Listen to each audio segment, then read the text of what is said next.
Holly. Mm. Mm. How we looking? Come here. Look. I'm like choking her. Hey, baby. Come here. Look, we're live. Yeah. Yeah. Yeah. Is anybody in here? Can you guys hear me? Help. All right, listen. You're not going to be able to chill on my lap if you keep doing these things you're doing. You keep hitting the camera. Okay. You're ruining the whole show for everybody watching. I love you. Just cool out. Sorry about that. All right. Can everybody hear me? What up, Alberto? How you doing, brother? I'm good, man. I'm chilling. Let's see. We got 14 people in here. Can you guys hear me all right? Everything good? What's up, YZ? How you doing, brother?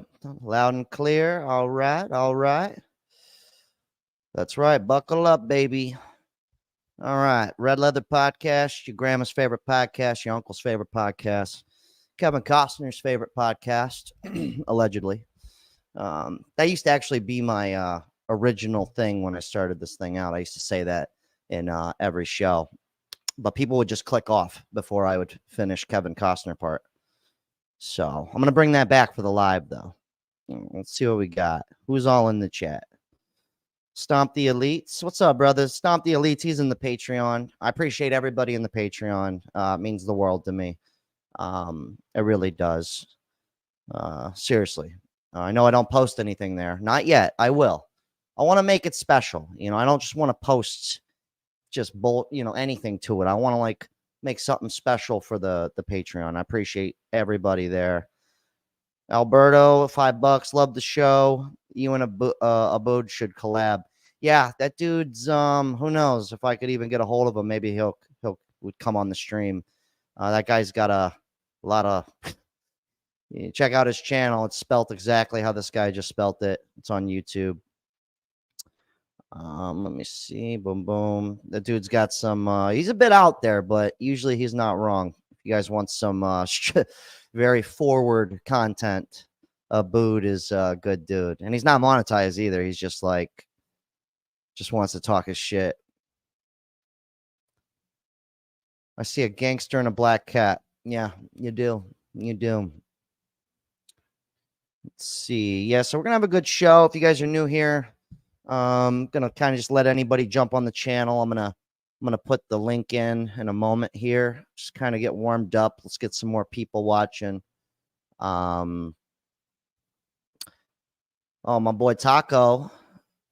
Seatbelt is fastened. Damn right. Taco's in the other room.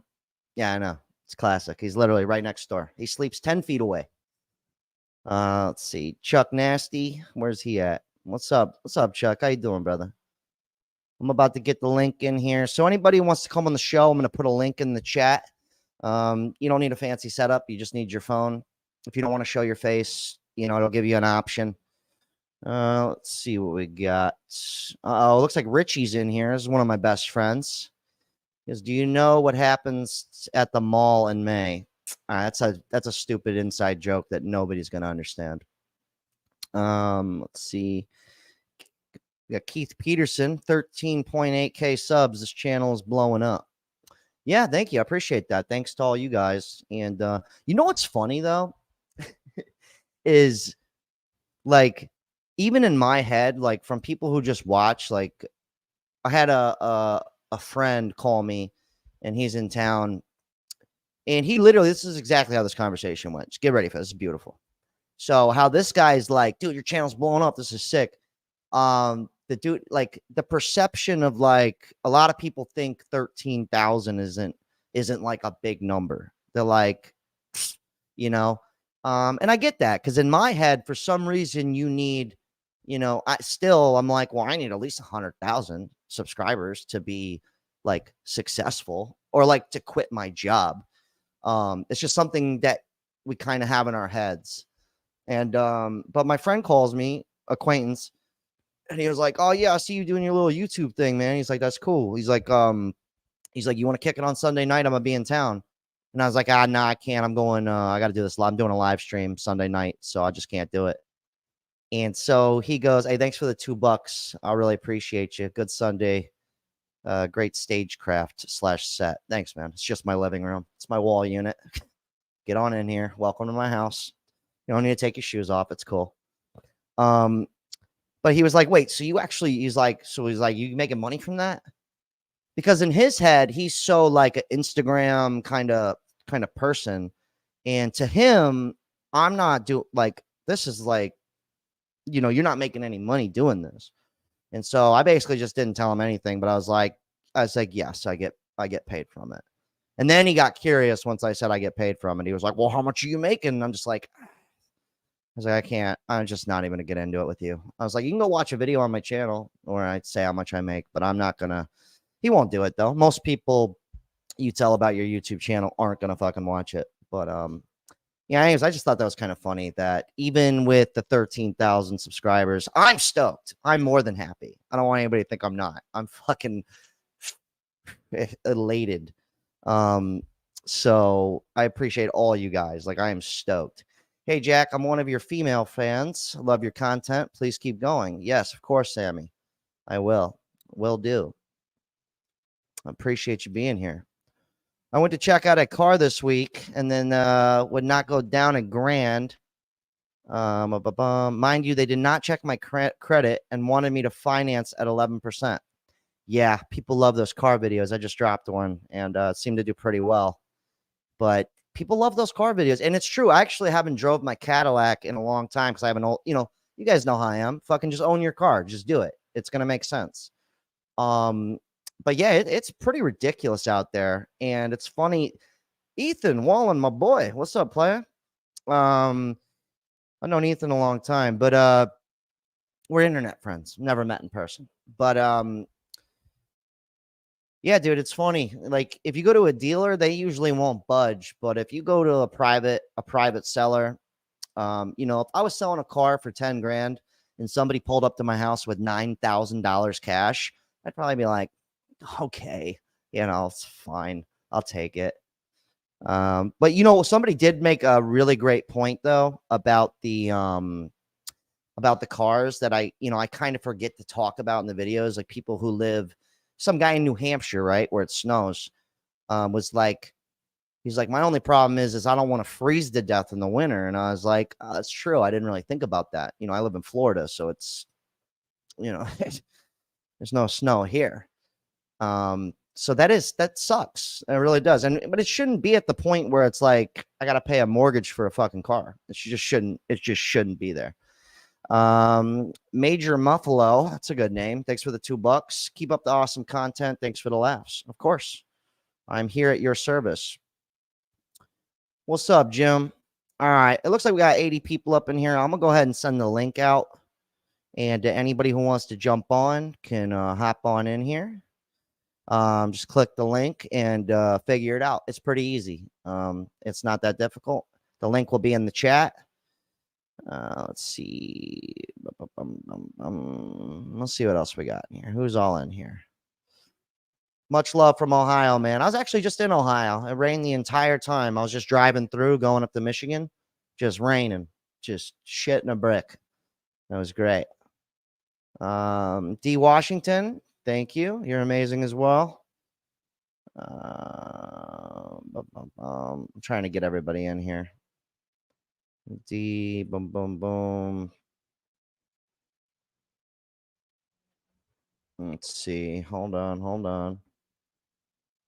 Drunk Zombie, what's up, brother? Yeah,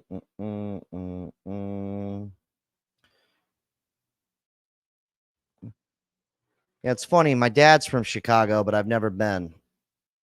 Yeah, just never ended up going to Chicago. All right, looks like we got somebody jumping on here. Let me get queued up here. Strap in. Oh my god. Oh shit. Ethan, my boy. Hold on. Hello. Can you hear me? I can hear you. Okay, cool. Hold on. Let me fuck. I can hear you too. It's fine. I don't know if it's gonna mix with the audio on yours. No, I can hear you. Can everybody hear Ethan fine? Yes. I think Cool. they can. I think they can hear you. Okay, cool, Yeah. perfect. Yeah, So funny story about Ethan here, guys. I've never actually met this guy. I'm stoked that he's on here. yeah, man. Hey, Ethan started following me a long time ago on Instagram, and we became oh, friends through Instagram. And it's just funny how you could just make friends like that. But yeah, Ethan's actually doing stand up. Ethan, why don't we? I'm gonna do a typical way I do it on the show. So, Ethan, how old are you, and where are you from, brother? Where are I'm you living? 24. I'm 24, or fuck, I'm 25. Jesus, I just took a nap. You're 25 25. now. Yeah, I'm 25 from Fresno, California. Okay. Yeah, doing the comedy scene down here in Fresno. It's pretty fun. It's cool. How's that? How's that? I forgot that I'm like 10 years older than you. I just turned 34. Damn, dog. Yep, I I know. know. I met you a long time ago. Yeah, yeah, I Way know. before I started performing, dude. You Yep, actually were the people that got me into performing live stand up, which is kind of funny. yep. Like, Yeah, I remember watching your old comedy videos, like on you on stage. I'm like, dang, I remember that. That was awesome. yeah. It sucks. Most of that stuff's not there anymore. It all got deleted. Ex-girlfriend of mine deleted everything. Well, Yeah. I remember that time. I remember us talking about that. Yep. Yeah, Yep. man. I remember the down and dirty days of Dude, like all those funny I, videos, I man. need to bring some of that stuff out and like do it on like how I do my videos now, but just like You sneak some of it do. in there because some of that stuff I have a lot of it saved and I'll watch it back and I'm like, dude, I was wild. Like if you guys think I do some weird shit now, I'll post it in there. But anyways, let's get over to hold on here. Let's keep this going now. We got Uncle Will. Uncle Will, can you hear me? Uh, No, okay. Oh, wait, Uncle, I think I'm here. There he is is. that Will? Is that you? Yes, hello. All right, Uncle Will, where you hailing from, brother? Hey, I'm in Idaho. Oh shit. Okay, okay. We got Idaho Will in here, and if you don't mind, how old are you? For everybody, get some context here. Okay, I'm a little bit of an old timer. I'm about almost 48 years old. Oh well, your Uncle Will, baby. I expected nothing less. Well, I'm actually a grandfather now. At 48? Yeah, I started young. Wow. Married and divorced also, believe it or not. Most Well, marriages end that way. well, you're on track. Yeah, it's it'd be an anomaly to stay together for 30 years. Who would have thought? You know. Well, that's awesome, man. Real quick before we keep talking here, Will, I'm gonna get Frank. Introduce Frank. Frank, can you hear me, brother? Frank, you there? Can you hear me? There he I can is. hear you, Frank. Yeah, hold on. I just got a technical problem with StreamYard. I'm trying to All right, be back. you figure that out. We're gonna be here in a second. Let's see. Oh, jeez. So we got Francis here. He goes, mortgage rates are horrible right now. The house I bought in April 2022 would end up being nearly $7,300 if I bought the same house today. Wow, $7,300 a month. Yeah, I'm good. Actually, I mean, dude, I don't. What about you, Ethan? We're like in Fresno. Are you still are you family? Are you shacked up with family? Are you renting? Like, what's it like in Fresno? What's the prices, or what's your deal? So 25, I still at home, still live at home with my mommy and dad. My Yeah, but step. dude, but I'm gonna tell you right now. I've talked to most of Ethan's family, Yeah. and they are all awesome. They're all Oh, awesome shit, man. people. No, you know what? I've said this on like I don't know if you catch any of my new stuff I do on YouTube, Ethan, but Yeah. like I've said it a bunch in videos where I'm like, if you can live at home and you have a good family, please do it. I am that guy who will literally I'm like fucking live at home. Like fuck what everyone else thinks.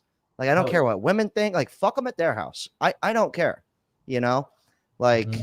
so I think that's smart because like everybody, this is my best friend Joe Taco right here. Taco.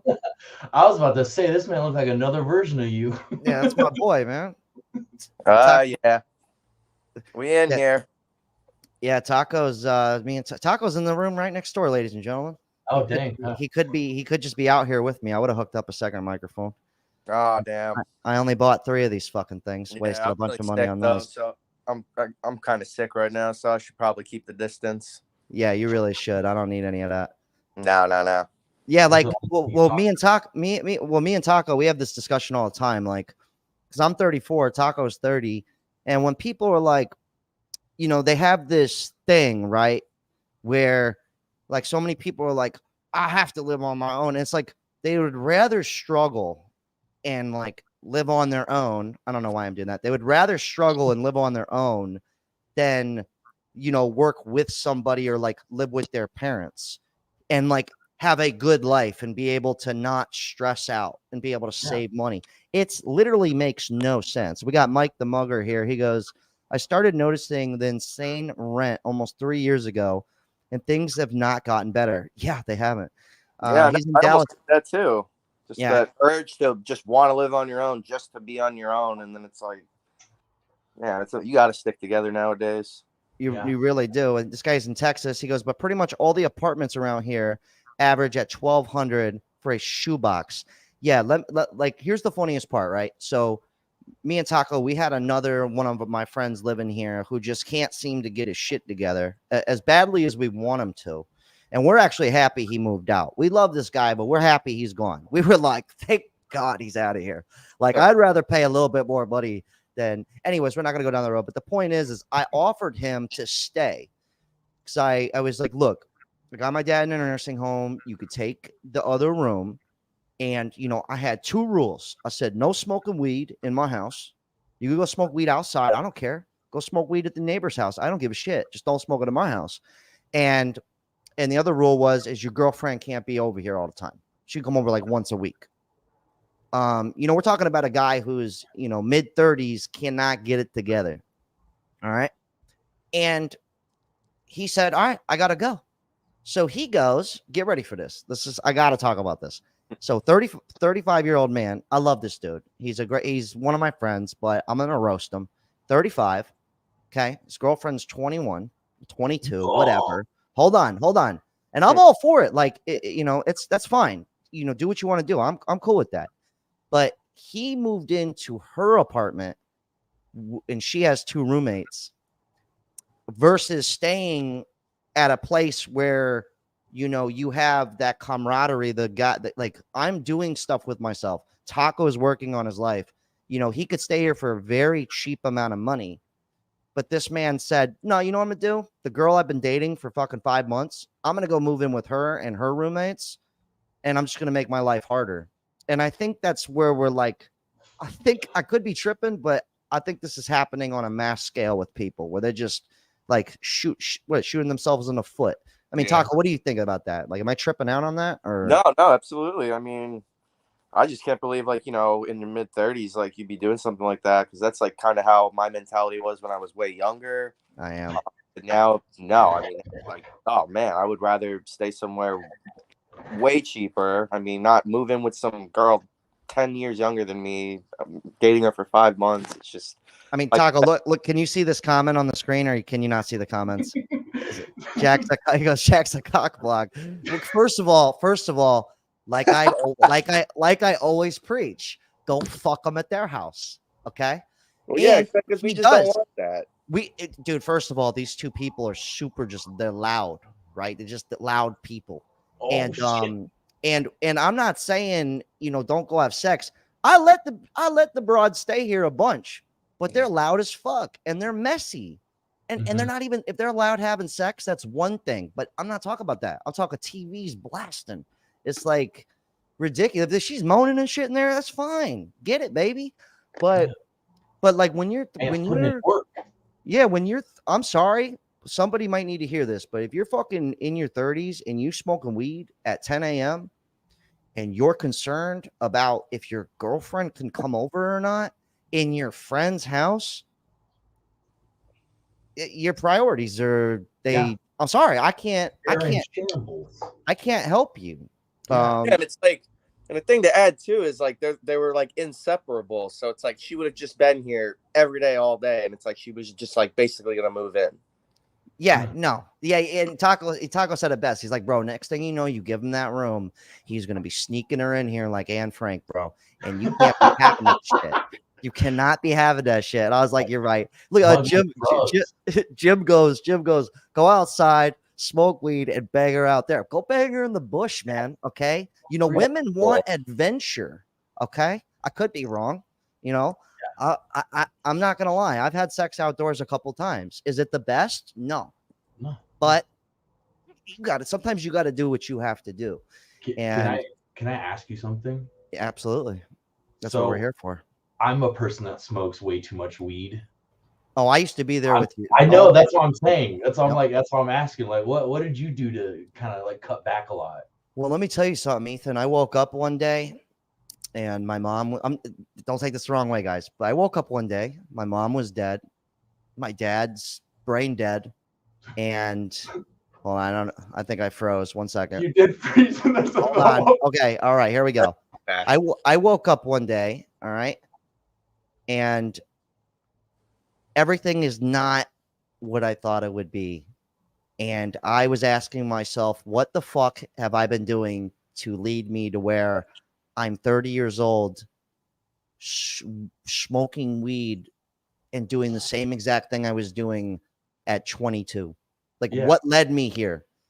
Like, what was it? And I just made the decision. Taco was there. I said, you know what? I said, I gave up on myself. I gave up on my comedy career. I quit. You know what? I did have some success. Like Taco can tell you, I had my little resale business, which was like full time. Oh, yeah. It was actually surprisingly, I was making a shocking amount of money selling used stuff, like you can see behind me. You know, I had like $8,000 months, you know, but that's not what I wanted, you know. And I woke up one day, like, you know, I said, I think I have to just quit all this. And I did. And I started this back up. And this was a little over a year ago now. And it's corny, but it was one of those things where it's like, you can't change without change. You know, sounds very fortune cookie-esque. It sounds fortune cookie, but, you know, not everybody can be Bob Marley. I'm sorry. 3 little birds probably aren't going to be at your doorstep. Another thing I can add too is if you're not for me at least, I'm not doing good in my life. So every time I would smoke, it started making me just think way too hard about my life, and I'm like kind of overthinking, a little paranoia coming in. So I was like, you know what? I just want my mind to be clear. And yeah, honestly, I thought I wasn't gonna be able to do it, but yeah, I don't smoke. Someone who's been smoking 15 years straight every day. Well, dude, you got to put it this way. Look, so I'll still smoke weed. We were just on vacation. We smoked a bowl. I just smoked last week. But it's not every day. Okay. I treat it like I would alcohol. Like I don't drink all the time. Maybe once a month. I drink a couple of glasses of wine or some shit, and I get a light buzz. I prefer weed, to be honest, but I can't do it all the time. Some people can, you know, Jimmy, you know, some musicians out there doing heroin, you know, but that's not me. That's not most people. Most people can't just do heroin and go, I discovered the riff of a lifetime. It's just kind of, most people, they do that and then their whole life is fucked. It's really just like a small percent of people. Like this guy right here is Richie. He's one of my best friends, and he is the worst with weed. But here's the problem. Here's the thing about Richie is he's married. He has a kid. He has a very good career. His wife makes a hell of a lot of money, and he lives the lavish lifestyle. He can afford to smoke weed when he gets off of work. Most people can't. Okay. And I'm all about it. You want to smoke weed once in a while? Go ahead. Go ahead and do it. I don't give a fuck. But when you wake up one day and you're in Jack's shoes and you're asking, why aren't I in this certain place? You know, if you're smoking weed all day, you're drinking every day, God forbid you're doing something worse, you know, you might have to knock it off for a little bit. Yeah, that's a good point. Yeah. What do you think about that, Uncle Will? Like, did you ever have substance? I think I saw you smoking a bogey. I was addicted to bogeys for a long time. Do you have any thoughts on you know, substance abuse or anything like that? Just get a older perspective here. Mm-hmm. Oh, well, I'll tell you the same thing the old timers would say. I mean, it's a slippery slope, man. Don't smoke cigarettes, kids. You'll get addicted. I pretty much ruin my health with these things. Like I couldn't run half a block without probably just straight up dying. It Jesus. is so bad for you. What are you It's awful. smoking, Winston's? Jesus Christ. Camels. Yeah. Get that hump in your voice. Yeah, well, me and Taco smoked cigarettes a long time, but now we're stuck with the vapes. I even hide this from my girlfriend. I hope her parents aren't watching this. Hey, do we know if the vapes are better for you or worse for you? I say better, but we don't know. I say They're they're just better. more addicting. That's the thing. I say they're better for you. To answer this question, I'm gonna make more car payment videos. Yes, I am, and I like cars, but I am gonna switch it up. I'm gonna make, I might sometimes I make videos about just odd shit, man. But I try and keep what everybody came here for. I'll do a dating video, I do a car video, I do a video outside the box. I take risks. I'm a risk taker. Okay, but also I know why people came to the channel. So yes, I will keep doing those videos. I've learned my lesson on just doing whatever I want. Okay. I know what happens when you do that. But yeah, I mean, I don't think weed's bad. It's just, for me, there's so many people like me out there where, yeah, the vape is terrible. Don't get me wrong, but I'm holding on to a dream. I'm still holding on to something, and eventually I'll have to let it go. I don't have weed anymore. I don't have alcohol. There used to be a point in my life where I was like, life's worthless without weed, dude. How do I have fun without it? Yeah, I like Taco, for real. Like, we're best friends for a reason. We were both like these two guys who we really just didn't want to go the normal route, and unfortunately it's a lot easier to not go the normal route, but just don't smoke weed while you do it. You can think a lot clearer and you save money and whatever. But anyways, this guy goes, and you've taken breaks over the years. I remember there'd be like 2 months where you wouldn't smoke. Many breaks. Yeah, for sure. Right now is the longest I've ever went without smoking weed. I'm on, a couple months, but other than that, dude, it was like 15, 16 years. Every single day, did not miss a day. You start feeling like he didn't crazy a little. That's what I'm feeling like right now. And I don't want to be like that. Well, another thing too, Ethan, and you're trying to go down the stand-up comedy world. I mean, you should go listen to some go on Tubi. There's this awesome documentary on Sam Kinison. Oh, and he's like one of me and Taco's like favorite comedians. And in that thing though, they talk about like people performing on, a lot of people would perform and they feel like they'd have to get fucked up to perform. And then eventually down the road, they're like, I feel like I have to do it or I can't go on stage anymore. So if anything, if you are going to smoke weed, the best thing I could say is just do it at the end of your day. Like everything's done. I'm talking, it's 10 at night. You're done with everything. You've tackled the world. Everything's finished. Go ahead and smoke. But get tolerance down too. Cause like when I was only smoking at night, I would smoke like 2-3 hits of a ball and I would be like fucked up. So it's like, don't like, oh, I only smoke at night, but I smoke 2 gram blunts each time. I mean, see, that's why I'm like, I'm working 2 jobs now. I get up in the morning. I'm working mornings though. So like every morning I get up and I smoke a bong rip. I know it's something to do. I know it's not good. It's how not do you, good. I don't know how you function. My dad's dead. I don't know. He's gone. he goes, not to laugh at that, but I get it. Yeah. Wait, did your dad really is passed away? He's motherfucking gone. It's cool. Damn, man. No, man, I understand what it feels like. I'm sure, I don't know how long has it been now? It happened when I was 21, so 4 years ago.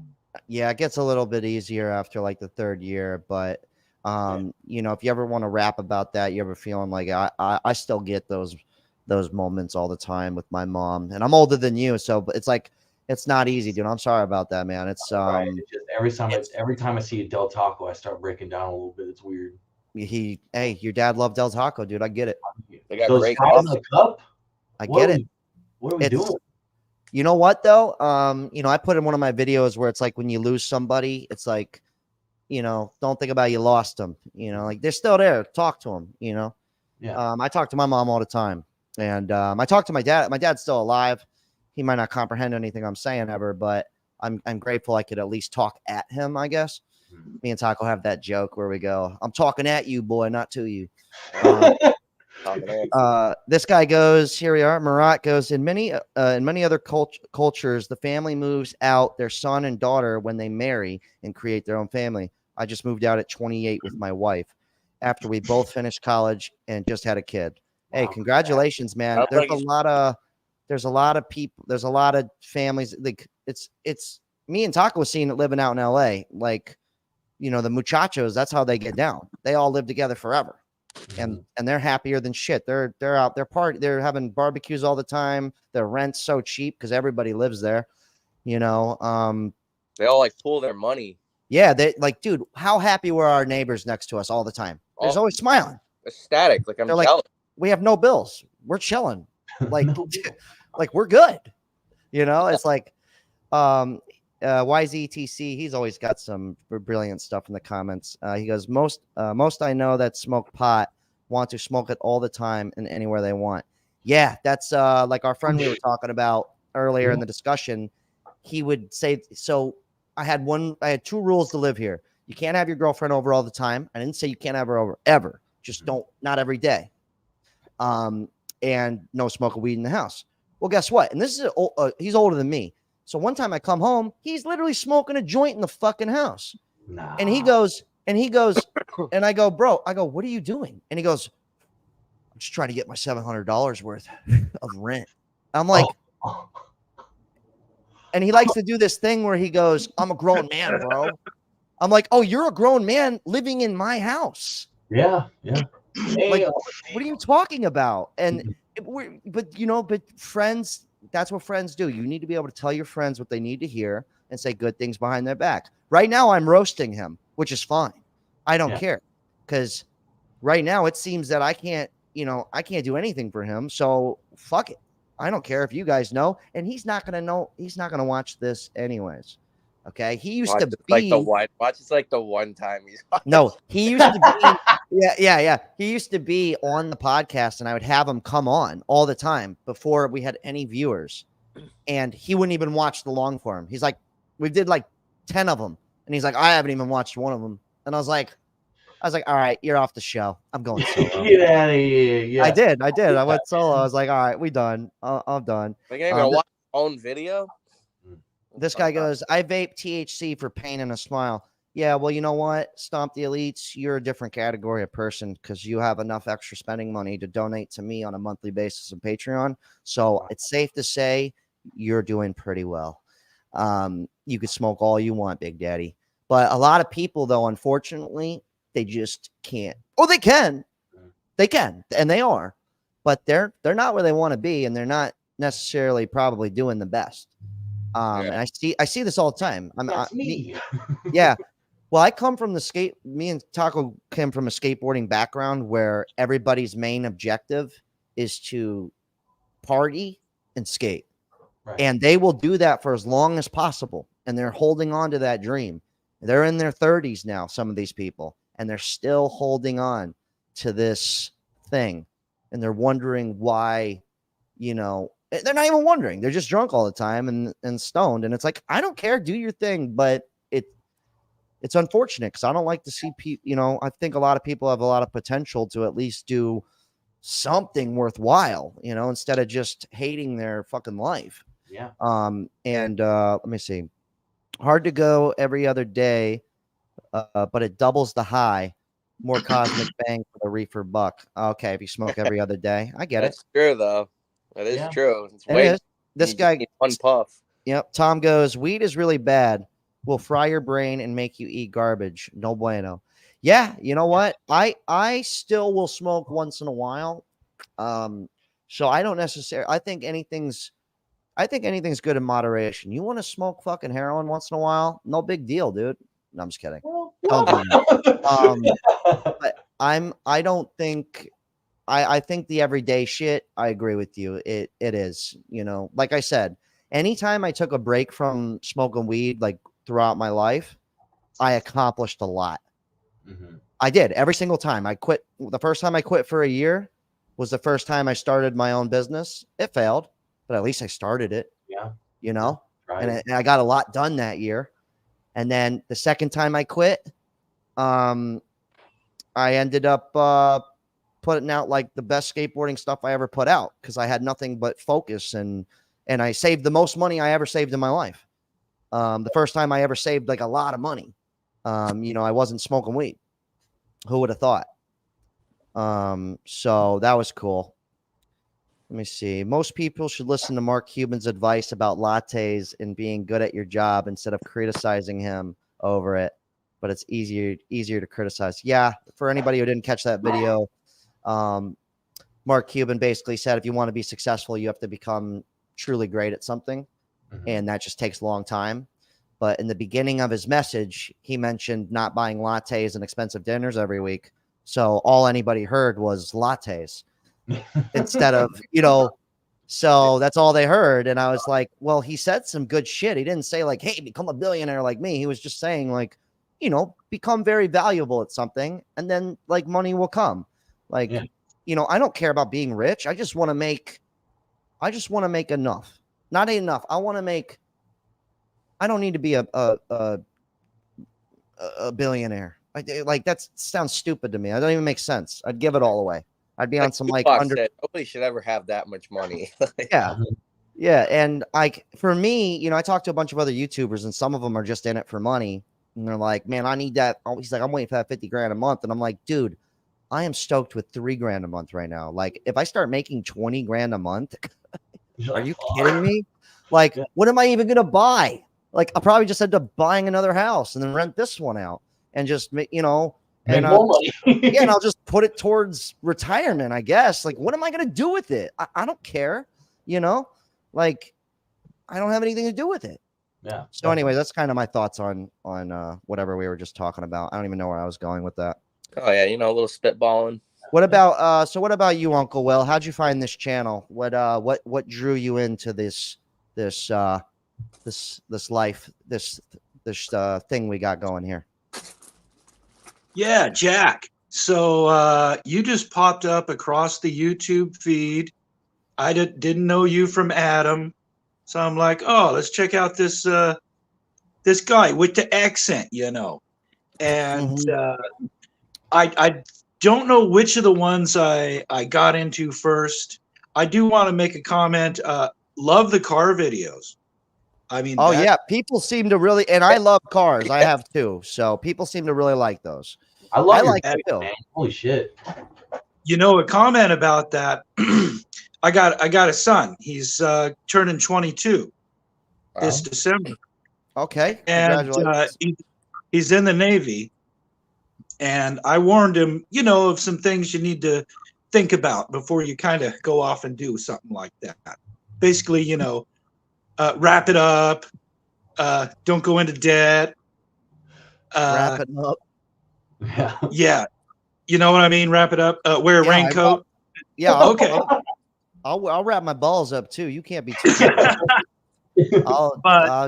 Yeah. I told him, hey, you watch these things I told you about. You're going to see them. And he's seen, his buddies over there in the Navy getting Dear John letters. Oh, they're crying the blues. Oh, yeah. And he's seen his buddies. Oh, they're buying brand new Hellcats, Mustangs. That's a waste of money, a fucking Hellcat. Like, dude, you could get the base model. It looks the same. Nobody even knows. Sorry, he's seen it. No, he's seen it. So I gave him the same. Yeah. Now I gave him my 2003 Buick LeSabre. Beautiful car. I know. Hey, it's a grandma car. Guess what? It's paid for, and it runs like a top. Damn right. Yeah. I think the car videos are really helping people because people seem to be really stupid, man. I actually, once I get better at this live stuff, I'll be able to, once I actually pay for this program, I got the freebie right now. Not that I'm being cheap. I just don't know if I want to use this one for the next years to come. So I'm just kind of, but anyways, I had a comment where a guy was literally like, he left this large comment. I saved it. I was going to plug it in the next video, but he basically said, he's like, I'm really glad I stumbled across this video. He was like, I was super down about myself because I didn't get approved for this car that he was trying to get for him and his wife because his wife's car took a shit. And he said, I was really down and out about myself. And then I came across this video and he goes, I couldn't be more happier now that I've actually thought it through. And by think it through, he means like he needed to hear some other people basically, you know, saying like he needed somebody like me to go, is this what you want? Right. Is because I've also had other people go, don't, oh, look at you, self-righteous and all this, like, you know, all. I'm like, dude, did you not listen to the video? You obviously only watched a minute of this because, 5 minutes in, I say, I was a fucking idiot. I had a car payment. I got a Beamer. Yeah, I did it. It was the dumbest decision ever when I could have just bought the car I originally wanted cash. And I would have been chilling. That car cost me so much money. It's not even funny. And I do understand that people need heat and shit like that in certain areas. All it is, I get that. I really do. And it's unfortunate that we're at a point in society where, we can't even afford to own a fucking car. It's kind of pathetic, actually. I don't know. Hey, Frank, you're back in here. Can you, is everything working now? I don't know. Can you hear me? Oh, we can hear you. Yeah. Oh, great. Hey, man, it's great to finally meet you, at least in audio. Yeah. Hey, so Frank, where are you hailing from, brother? Denver. Oh, Colorado. AKA Roger, bro. Okay. How and if you don't mind saying how old you are, just for the audience here, so they can just have a little context. 71. 71. Oh, wow, nice. Well, you No know what's way. amazing? You know what's amazing? You don't look it at all. No, you know what's amazing though is like I'll have people when I tell people about the YouTube and all this stuff, or they ask me what I'm up to, or they see it. My girlfriend's parents were asking me about it and all this stuff, and they're in their 70s, or her dad's 71 and her mom's like 68. They're a little bit, they're like my parents' age, and they were like asking me about the YouTube, and I'm like, surprisingly enough, I was like, a lot of my viewers are like your age. I was like, so I think you might actually, and I go, do we not laugh when we hang out all the time? I go, see what we do at dinner? That's what I'm doing on the internet, but it's a little more intense, and I swear a little bit more. When I'm in person with people, I'm not just dropping, like, I'm not just going, fuck, shit, tits. Yeah. I'm more conscious of how I'm speaking, especially with who I'm with. Right. Yeah. So like, I'm not just at work waiting, like me and Taco work we work together at the same restaurant. And like, I'm not just walking up the tables going, hey, how the fuck are you? Seriously. What are you getting, the bisque? Yeah. Yeah. You getting the bisque, aren't you? I knew it. Yeah. You're fucking, of course you are. And, yeah. So, but that's awesome, man. So Denver, man. So, what's up, Frank? You retired? What'd you do for a living, if you don't mind?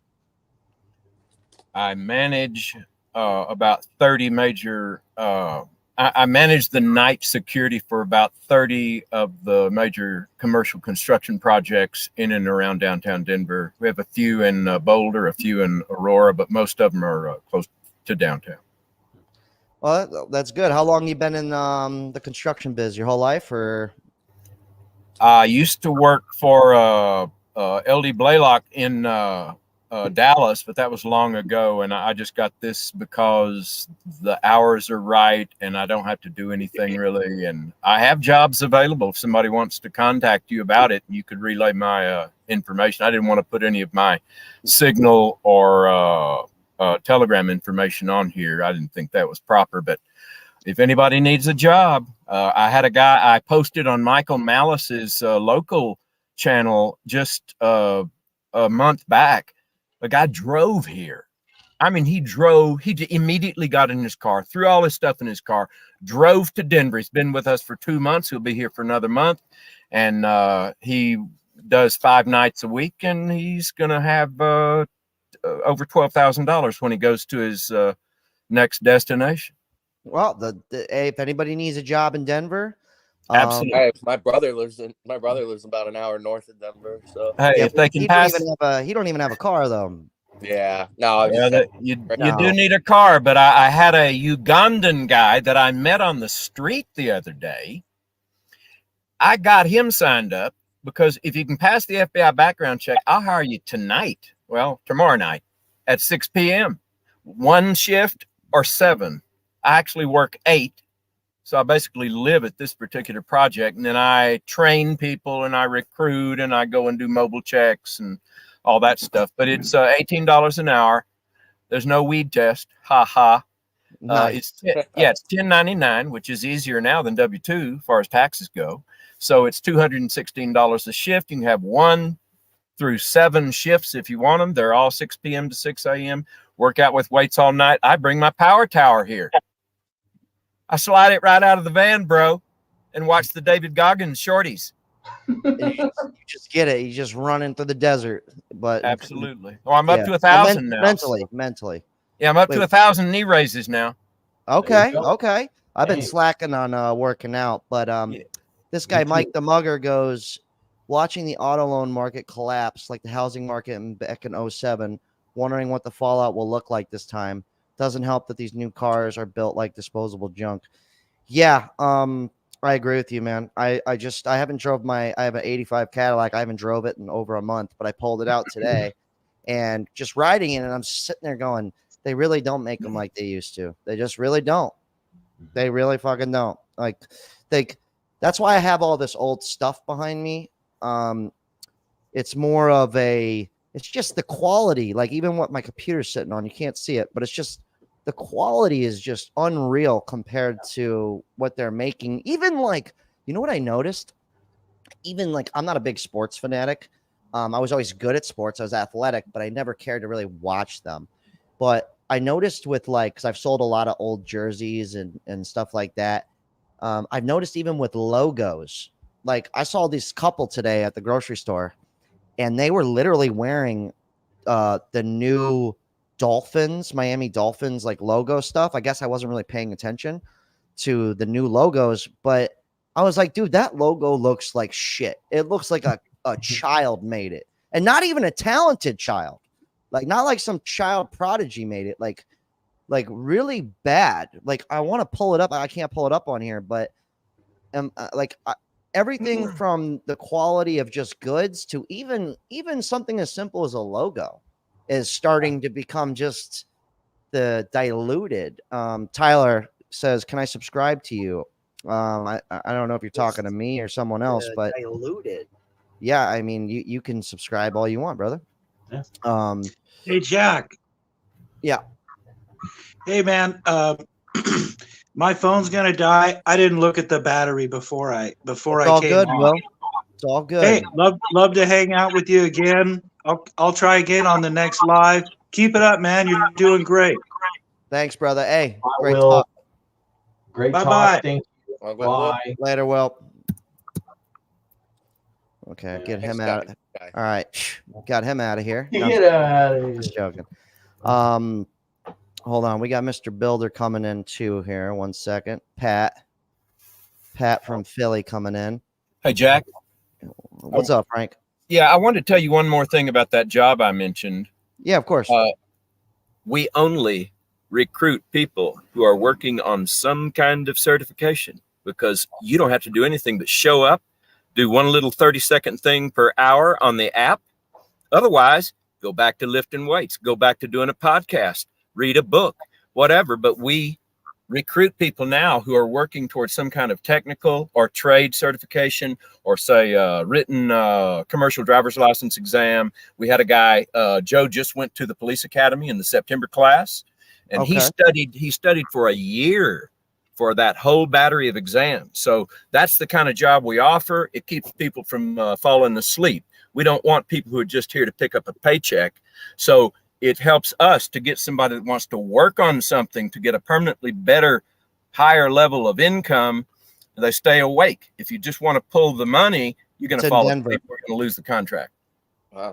Okay, well that's awesome, because a lot of jobs. It's cool that that's how it is, because luckily for me, my past 2 jobs besides working for myself, they were super they were very easy to work with, because I was always up front with them. Like, look, this is my goals here. Like, I'm not going to be here. I'm not going to go into management. I'm gonna be a great asset to your team, but don't count on me to go any further above than me being here, making sure people are having a great time and I'm doing my job great. That's Excellent. but luckily, like the place I work now, because I get offered jobs at other restaurants and stuff like that, and I'm just kind of like, I'm doing this, you know what I mean? Like I'm working on this, and it's nice to have a job where the people they like that, because there's plenty of jobs out there where it's like, don't even fucking tell them you're doing this. Like, don't tell them you're doing anything else. You know, you kind of have to like go in there and like almost lie to them. Like, yes, I want, like, Taco, what about that job you had on the rich island? Remember? It was like, in order to get that job, you had to like all want in. Like I want to do this for the next 30 years of my life. Like I had to tell them what they wanted to hear, so they'd be like, all right, well, he's committed, he wants to come on. But in my head, I'm like, I know I'm not going to work here for probably more than even 5 years. I mean, I used to be a welder back in the day too, and they asked me, like, where do you see yourself in 10 years? I was like, I'm going to be a professional skateboarder. And then that didn't work out. It didn't last very long. And that might sound funny, but the real funny part is he should have actually been pro. But you know what got in the way? Booze, weed, and pussy. The party got in the way. He should have been pro right now. He really should have been. Like, hands down. And but he's starting a new life. He's going in another direction because he's a people's person. You know, I've been trying to get him to come join me on this endeavor. I'll get him in here eventually. Don't worry about it. This is him peeking his head in. You know, I'll get him in here. All right, this guy goes, these companies keep redesigning their logos over and over and over again until it ends up looking like crap. And multiple companies are doing this. Yeah, man, it's starting to look really not good. I'm actually getting upset. Have you seen the new Pringles guy? They changed the Pringles guy, really? Yeah, like he used to have the brown mustache with like some detail in it. And yeah, he used to look good. Black mustache, and like they made it so much cheaper looking. Well, also, what about Twitter being changed to X or whatever it's called? Right? Oh yeah. It's like, and I don't even have a Twitter. Probably slipping up, but what's up, Terrence? How you doing? Terrence is always commenting in the videos. I appreciate you, brother. This guy, Wing It with Ethan, another Ethan in here. He goes, I live in a van. I'm looking for a decent job in Arizona. Well, the cool thing is the van's cheap rent. So that you got that going for you. I lived in my car for like 3 months, so I totally get it. Totally get it. Let me see. What do we got here? Yeah, you'll be fine, man. Just you know, stay in the van. Enjoy the ride. Is somebody typing right now? Yeah. What is that? I thought that was you, Jack. Yeah, I'm like, who's typing? It was probably me. I'm sorry. Oh, it's okay. Is that you, Frank? Probably so, man. Come on, Frank. This guy goes, I'm going for trucker, from trucker to HVAC. Universal. I was free at Skillcat app. Okay, I don't know what all that means, but I was going to go into HVAC at one point in my life, and luckily I had some friends behind me that said, what are you doing? You suck at all of that kind of stuff. Like, you're not meant to do that. Yeah, and, it's not you. No, it's not. I'm glad I didn't. And but if you're good, like HVAC, you can make bank. But here's something, because I studied it for a little while, and I talked with people who were doing it. But like, if you get into HVAC and you're like naturally good at fixing stuff, because some people just have that intuition. You know, some people just have it. They're just gifted. They're like, I go, how'd you build that? And he's like, I just saw it in my head. And I'm like, oh, okay, cool. You know. But so if you're good at that stuff and you're like be real good at it, and then on top of that, if you're able to sell, that's how you make the money. So that's one thing I will tell you if you're going to be doing the HVAC stuff. Like, get good at the HVAC, but learn how to sell, and not like push it down their throats, but like that's where, because I was getting into it, and I'm like, oh, if I just learn HVAC, I'll sell the shovel versus using it, but I'll know what I'm doing so I can sell it. But then I ended up not going through with it. But I almost did. It would have been good to know. But yeah, I'm just so bad with all that stuff. Like I'm a talker. I'm an idea man, you know. I'm a talker, you know. I'm the jester of today's world. You know, I like dance like the dance for the king or whatever, you know. and that's fine with me. I'm cool with that. Here, let me interrupt you. Real quick. Yep. I have to go do a show. Not trying to plug anything, but like I have to go do a show right now. But I really appreciate you giving me the time and stuff like that. And like I actually get to see you and talk to you. That's like one of the first times we actually been able to do that, which is very nice, you know. Yeah, absolutely. And Ethan, you could always just hit me up on Insta, send me your number. We could always just chop it up. Yeah. Everybody, if you want, go check out Ethan Wallen. Ethan, if you want, go ahead and spam the comment section with your YouTube channel or your Instagram. Yeah. I'll give you you know, he's out here really going for it, and it just takes time. Luckily, you're 25. If you just keep at it, dude, by the time you're 30, you'll probably hopefully you'll make money from it sooner than that. But I hope so. Yeah, but you will. Like if you just keep going, you'll be fine. But go kill that show. Have fun, man.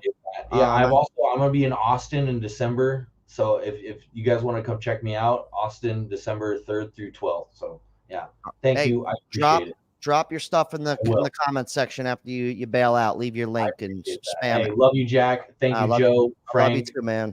Builder. Have a good one, guys. Peace out. I'm gonna talk to you soon, man. Peace out. Thank you. Let's see what else we got here. Let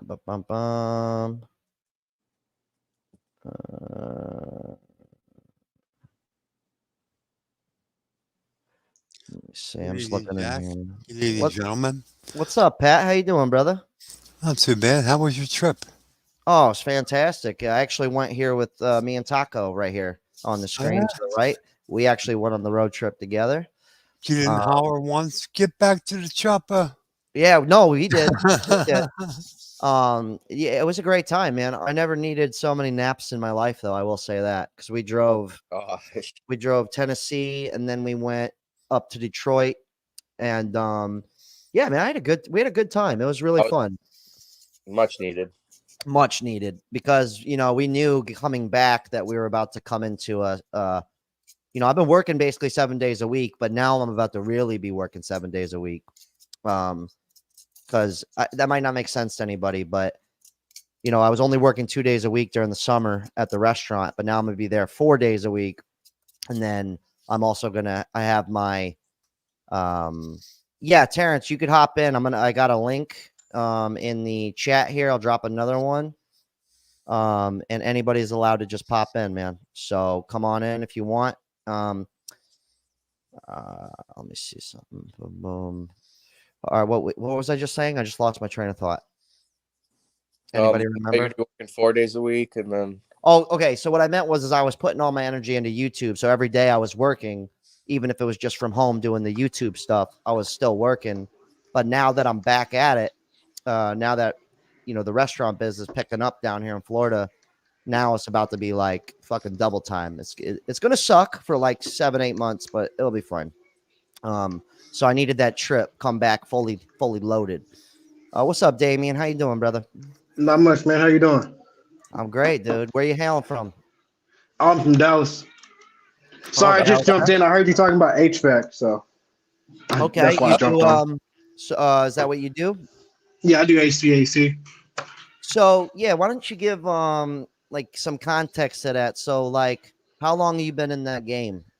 So I've been doing HVAC for the last 13 years, more or less ever since I got out of high school. Now I'm like a low voltage control technician, so I travel on the road and stuff like that. But that's more or less what I do. Okay, nice. And yeah, my understanding of it, like your first, like, because I was when I was going to look into it, it looked like the pay was good, but like starting out, it looked like that first. I was like, damn, that first 5 years looks like it's gonna be rough. Like, yeah. Like, is that, am I wrong about that? Or is it kind of like, oh no, that's exactly how it was. So I graduated in 09. So that's 09, 010 is when I started right after the housing market crash and stuff like that. So I started off at like $750 an hour. First 5 years, I probably made around 25 to 30K. You know what I'm saying? But again, I've been doing this for 13 years now, and I'm sitting around 120. Yeah. See, but like just when you said you started like going on the road and stuff, I was like, okay, he's probably, because I knew if I went into that business, I'm like, all right, I know I can get to a point where I'm going to be crushing it. But like, but I know myself, and I'm like, I'm gonna have to be the dude who's selling. Like, I'm gonna have to be more on the booking the jobs and more kind of doing that versus actually doing the actual work, if that makes any sense. Because Oh, of course, but you have that personality for that. You know what I'm saying? Like, I'm sure yeah, when you get in front of people, it just comes out naturally to be able to talk to them. yep, Where exactly. I don't So have that, so I'm way more hands on. I can go fix your stuff, but I really don't want to talk to you about it, if I don't have to, kind of a thing. yeah, well, that's awesome for you because I hear all this stuff like, we're low on we're low on all kinds of tradesmen. And so in my head, I'm like, a lot of people don't even want to get involved because, when you first get involved with it, the pay is not that great. So it's like, you're going to bust your ass. But like you said, you stick it out for fucking, I'm sure you started making money before 13 years, Yeah, yeah, yeah. but like you said, if you stick it out for the 10 years, especially if you start young, you could really crush it. But like for instance, let's say you're in the business, and so when did you reach the point where you're like, okay, how do I make more money doing this?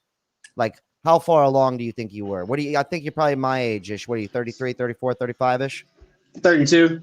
So I started off working for a mom and pop company or whatever, like I said, making minimum wage back at the time, and slowly getting incremental increases. To be honest with you, I stumbled across making more money and just kind of fell into working on the road. And that's how I was able to elevate myself. To be honest with you, it wasn't until here just recently that I'm like, all right, don't get me wrong, I make decent money, but if I can start my own business, I can even elevate it even more. So that's where I'm at now. Yeah. Nice. And now that you're making that cash, I hope you're stockpiling it. Yes, sir. Yes, Okay. sir. Man, these last couple of years, I've been learning a lot about financial education and stuff like that, and it's changed my life. Yeah, well, that's good. It took me, like Taco could vouch for me. He's one of my best friends. I've always been good at stacking the cash. I fucked up. I've been to the point where I had 30 grand in the bank and then I'm broke. Right. I've been to the point where I'm back up, and the next thing you know, I fuck up again. So now I'm at a point where I'm like, okay, like 3 years ago, 4 years, 3, 4 years ago now, I started like, let me put money into a retirement account. Let me actually hire an accountant. Let me actually like do these things. And I think like the most important thing, like because me and Taco, we talk about this. I go, look, I need to be like, in my head, I'm like, once I hit a certain amount of money and I'm making a X amount of money a month from comedy and the YouTube videos, that's when I'm like, all right, you eventually have to go for it. And I know this. Like, I know this. And so I think that's where you're probably at. Like, starting your own company, you're probably like, okay, I need to make sure I have like a lot of reserves, and you're probably going to have to start your company while you're still working for the other company. Right. I mean, that's what I would probably do, just to No, kind that's of, my position I'm in, but it's with me working on the road, that's a little bit harder. You know what I mean? yeah, that's Yeah. difficult. But I guess, I mean, like, if you know your area, you're in Dallas, that's like a booming area. So you should probably have no problem booking gigs. I would assume, at least, No, not at all. It's more or less about getting to that financial, like you were talking about, getting financially secure enough that way, you can take that leap of faith without having to worry about, Nope. what I'm What's saying, up, if you're Tony? going to fail or not. Yeah, man. Well, I mean, that's awesome, dude. Because there's like, for instance, my boy Richie, who was in the chat earlier. I don't know if he's still here. He goes to bed early. He's got to be up early, but he's an electrician. He's been doing it. He's reaching that 10-year mark now, and Nice. now he's finally starting to see, because he's starting to book. He's been booking side jobs, and now that he's gotten all these extra certificates and things, and he's like he built out his own 7-Eleven, and the company he works for let him do that. So now that he did Nice. that, they're like, all right, we're going to raise you up. But he's noticing people at the company that he's been working with for 10 years, a lot of the same people, he's surpassing them because they're okay being at that, they're not, some people aren't willing to take it to that next step. But we Right. were talking about that, where I was like, well, when are you gonna? He's like, I'm doing side jobs, but I'm like, yeah, I know, but I was like, dude, I have an LLC, and it's not hard to just make an LLC and just get some like business cards, and I mean, Right. it's at least like do that, because he knows, he's like, I'm probably gonna have to do my own thing, but but it's hard to make that jump. It's hard to go, all right, am I really going to leave, you know, cuz it's so it's secure, Right. you know? And that's how I Yep. feel too. Like I was talking to this other guy who does YouTube too, and he was, you know, not to air out what I'm like, I'm not making a shit ton of money. Like I might make $3,000 this month off YouTube, and I have my other job, but in my head, I'm like $3,000 a month is good, but it's not gonna. I have to, you know, cut it. But I was talking to another guy. He's like, dude, if I was making that from YouTube, I'd be all in right now. And I'm just kind of like, so I get, you know, I'm like, okay, well, I don't know. I guess what I'm trying to say is if once I hit that, like, you got to be ready for that. Like, you need to be like, I need, you know, preferably I'd like to have about 100 grand, you know, and I just don't have that.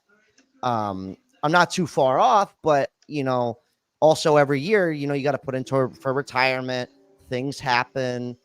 You know, you got to make sure you're good, but I think that's kind of the only way, like, for people to truly get ahead nowadays is like either fall into a great job or literally start your own shit or to have two fucking jobs. Like that's kind of where it's at. Cause you're, you know, not to say it, like you deserve it. You've been doing this 13 years, Damien, but you know, you're making a level of money that most people will never taste. I've never even, Right. I've never tasted that, you know, most money I've But I ever made. admire you because like you had the balls to, you know what I'm saying, get up on the YouTube platform and like I wish I could be, you know, could have done that. And it's not for, I don't know if it's for me or not, if I just don't have the, you know what I'm saying, whatever for it. Scary. Yeah, it's scary. And you know what? Like another thing too, like you know, I followed this one HVAC guy on YouTube who I forget the name of the channel, but I was watching him a bunch because I was trying to learn the business. This was like 4 or 5 years ago. And he was like, yeah, I decided to do YouTube on the side because he's like, you know, I'm going to be doing these jobs anyways. He's like, so I just, Right. you know, and he's like, I own the company. So, you know, I'm just talking here on the site. And then when I'm done talking, I'm going to get back to work. And he's like, and I'm just helping out other HVAC people. And then he's like, I'll just make some more money on the side. And he's like, honestly, you know, I get jobs from people just watching the YouTube channel. And then, you know, he's like, I got 2 employees that I hired who asked for jobs from the YouTube. And I was like, now that guy is special because not only can he fix shit and he's good at this and owns a company, but he also figured out the YouTube at the same time. I'm like, wow. I was like, that's genius. Like, he's like, I was doing it anyways. Fuck it. I'll put the camera on. Right. Yeah. So, yeah, but it's scary doing your own thing, man. Like, you know, I mean, it really is. Hold on. We got some more people coming in here. Hey, Frank, I'm going to let you go, brother. Frank, I love you, man. Thanks for coming on. Oh, wait, so hold on. can We got some. Can we you got just some. like get rid of people? Yeah. I just go. You're off the show. All right. Pack your bags. Pack your bags. All right. We got some more people coming in. All right. Somebody's. I think we got echo. Somebody needs to shut off their monitor. Got it. There we All go. right. Oh, we're golden. All right. Terrence, we're gonna start with you, brother. Where are you hailing from? I'm in Montana right now, actually. Montana. All right. Yeah. So what are you doing for work, my man? I am running a printing press at the moment. A printing press? Yeah. So someone's got to do it. No, it's really good actually. So I'm an aerospace engineer. I worked for Boeing for like 8 years. Before that, I was doing computer aided design kind of things. I moved here to hide from the world after a divorce, but yeah, man, I can't complain. He goes, I moved to Montana to hide from the world. They find you too. Well, yeah, watch out, Jack. That's beautiful, man. It's true, aerospace. Man. Okay, aerospace engineer. I've always heard this. Can you please like break it down for me, like a small child, like a kindergartner? What exactly is that? As simple as you can say. Airfoil. Okay, here you go. I got it all for you right now. Okay, please. Airfoil. Yeah. You have airfoil. Oh shit, we lost him. Oh come on! Just when it was. Sorry. He just ruined the whole show. Okay, until Terrence is back. I think Michael. I think you might be. Mike, can you hear us? You've got airfoil Oh shit, Terrence is Plug in losing. his phone. He's Yeah, losing you're it. using a phone. Michael, can you hear us? I can hear you loud and clear, brother. You got me? All right, we can hear you. Until Terrence figures it out here? I'm gonna go ahead and mute him. Jack, And you've got let's talk propulsion, about which keeps you hopes in and the sky. dreams. Go ahead. Come on, Montana. You should have ran to Alaska. Sorry about that, gentlemen. No, I'm Just really tell sorry. them. Okay, so aerospace engineering, super simple. Getting in the sky, it's just like the water. They are both they're both fluids. So in order to get in the sky, you need airfoil for lift.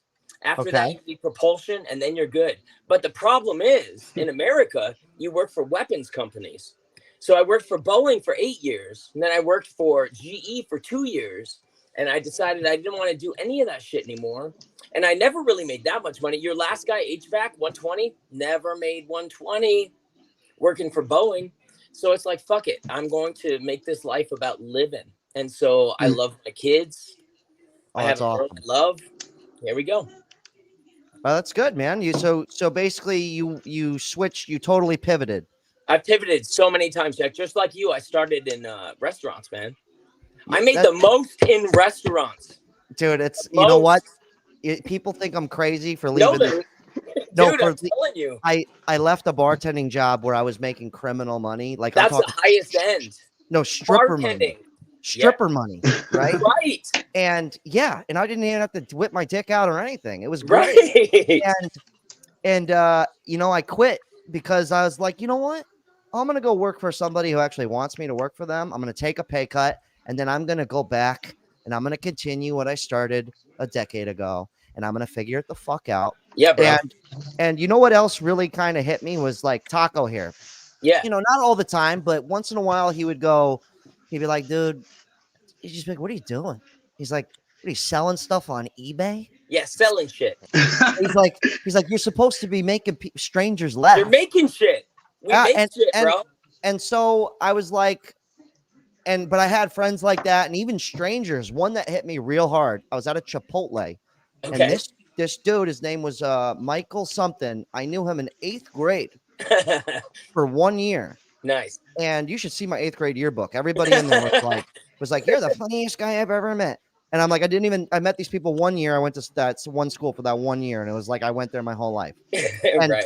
But I ran into this guy at a fucking Chipotle about 3 years ago, and he sees me, and he's like, Jack, and I'm like, what's up, Mike? And he goes, what's up? He goes, what's up, dude? You're not famous yet?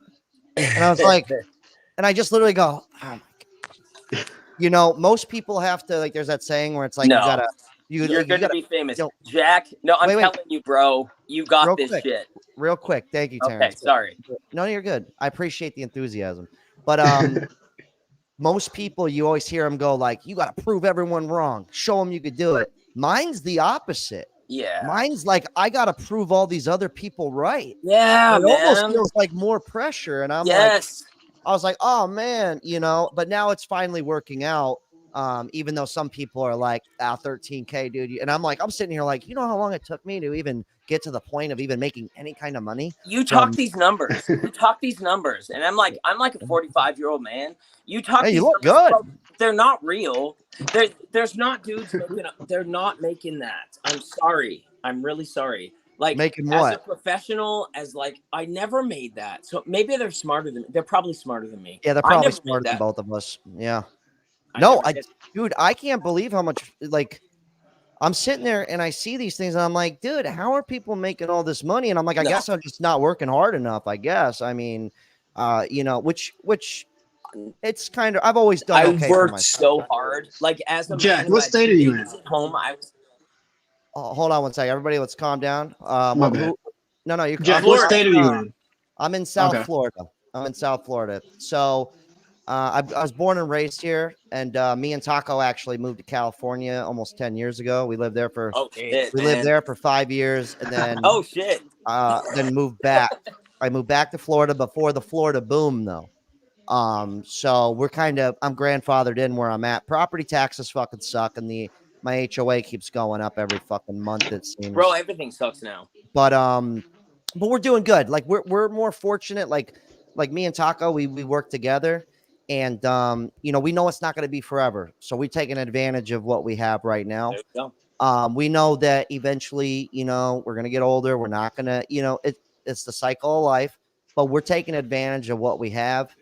And, you know, we're very fortunate where we're at. Like our bills compared to most people, we're killing it. You know what I mean? Like Right. we're I love your little saying that you always say in every video a man with no about bills, a rich man. yes, sir. People Yeah. take, you know what? People take that shit out of context sometimes. No, it's you for know? real. And they'll be in the comments and they'll be like, man, no, but that doesn't make any sense. I'm like, dude, I never said anything about not making money. Did I ever say that once? And make all the money you want, but just like the more, like I'm like, make more money, lower your bills. But Yeah. really, but here's No, you're right. Here's what happens Jack, though. you're right, bro. We start making more money, and guess what we do? We start raising our bills. Yeah. I've done it. That car. I've done it. I know. Yeah. And then it took me 5 years to reverse it. Hold on real quick. We got Michael in here. We've been keeping him on hold. Mike, where you hailing from, brother? What's going on, brother? I'm from Boynton Beach, actually, Oh, right south of hey, Boynton Beach. Like 20 minutes away. West Yo. Side. Right, man. I got hyped when I heard you're from West Palm as well. I'm trying to figure out what restaurant you work at so I can come visit you. We'll never tell you. You'll never know. It's all good, man. No, But I'm yeah, kidding. I work at a place, real quick. I work, no shame in my game. I work at a place called Corvina Seafood Grill. I know it. It's in Boca, right?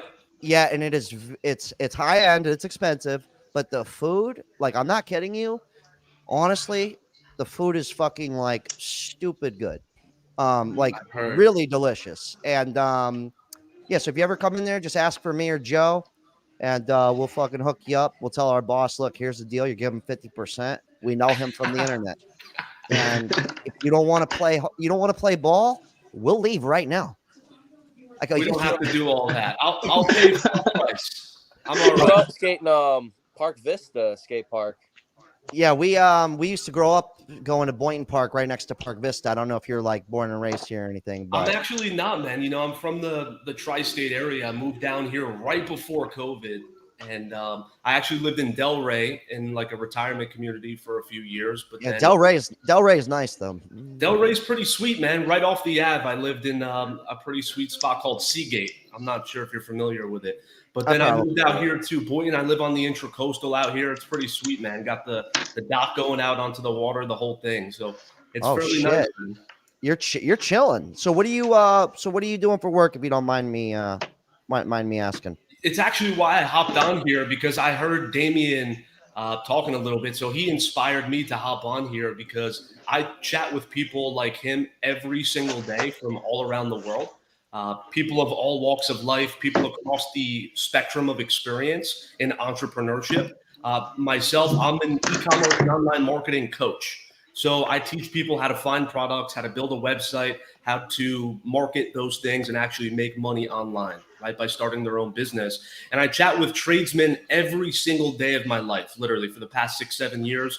You know, guys that are in their mid 50s telling me, yeah, you know, my back's about to give out. I don't know if I'm going to be able to get up tomorrow, you know, for work. And guys that are, you know, just in their mid 20s, just getting started in the trades. And they're like, shit, you know, I have to do this for another 10, 20, 30 years. I don't know if I could do all that. Right. So I know you guys were kind of chatting about how hard it is to be working a trade and then also do something else on the side. And I just wanted to throw some advice at Damien. And I would say, don't make it so hard on yourself and don't make it so complex, because it's really not. What you've done right now is you've afforded yourself an incredible opportunity of being very smart and stacking up your cash and getting you into the position that you're in right now. I'm sure you have some decent credit as well. Don't make it any harder on yourself than you need it to be. There are other people out there, right, that have experience, that have skill in what you want to do, right? Buy their experience, buy their time. Don't try to reinvent the wheel and figure it all out on your own. Think about anyone that wants to become the best version of themselves. What do? They go out there and they get two things. They get a coach, somebody with much more experience than them, who provides them with framework, with systems, with accountability, who pushes them and motivates them, and with a team right? A network of like-minded individuals who are all on the same mission as them, who you can compete against alongside of, learn from, grow alongside of, motivate each other, have some fun, right? And it's that combination, the coach and the team, that squeezes as much potential out of somebody at the individual level as possible. So if you're working a trade right now on the side, keep doing your thing. That's your bread and butter. That's your consistency. Keep focusing on that. But if you want to go in for entrepreneurship, go hire somebody who's successful at what you want to be successful at and just buy their experience, right? Imagine, Damien, you know what you need to be doing and you know how you need to be doing it, then what's left? My question is then, how do I go about running across these people with the experience or these mentors or whatever and whatnot? Because yeah, I agree with you, and I feel like if I had that missing piece, man, I could take off. I mean, if I was able to do this much by myself, if I had somebody that had more knowledge to get to me to help me excel. But a lot of people in the business, especially in construction, what I'm saying, they gatekeep that stuff and they hide, what I'm saying, it's not easily accessible, and I feel like. I promise you, there are people out there who are crushing it beyond what you think you could ever grow your business to. There are people out there that are absolutely crushing it, that are more than happy to coach you for the right price. And their time and their experience is worth it. How do you go about finding them? I couldn't tell you exactly, right? If you're looking to start your own construction business or own trade-related business, I don't have much experience in doing that, so I can't tell you directly how to find them. But I can tell you right now, you can find them online. And I bet you don't have to look too hard, Gotcha. Just start networking, start building that network. Baby, message don't people, talk to me watch right the now, right okay? content.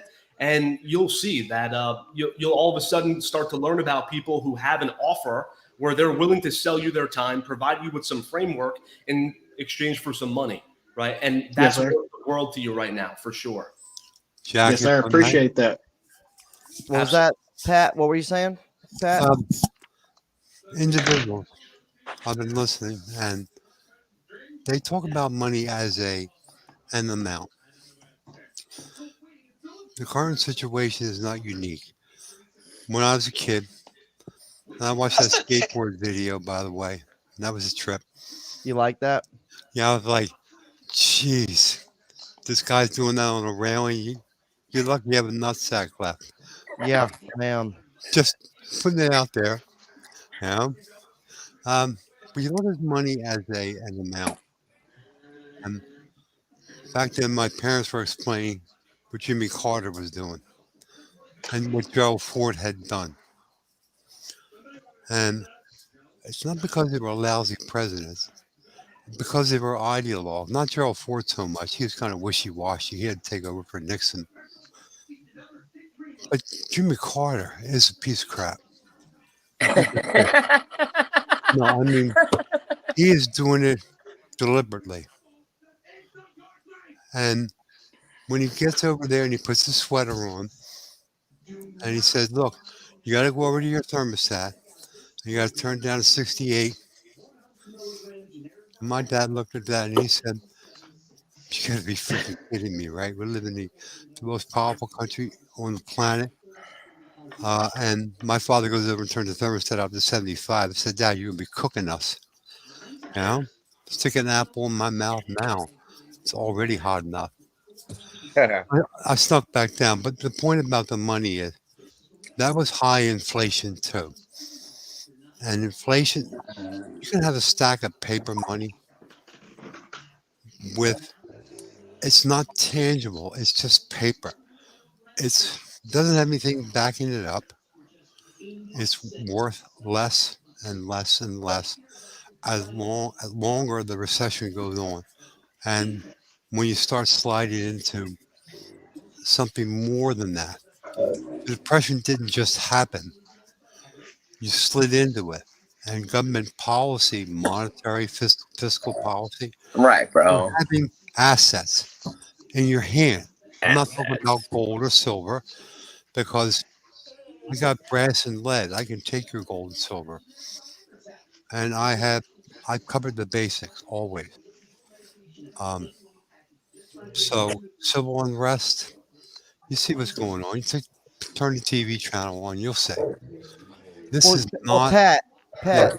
the one thing that's kind of like the one thing that sucks though is like when I hear like buy assets and this stuff, it's getting to the point where like all right, boy, just buying, let's just say buying a rental property is like for the average person is You can't forget do a it. rent. Yeah, it's like a joke. It's almost like I can't even buy a house to live in, yet alone to rent. And then on top of that, people can't even afford to just buy a fucking car outright.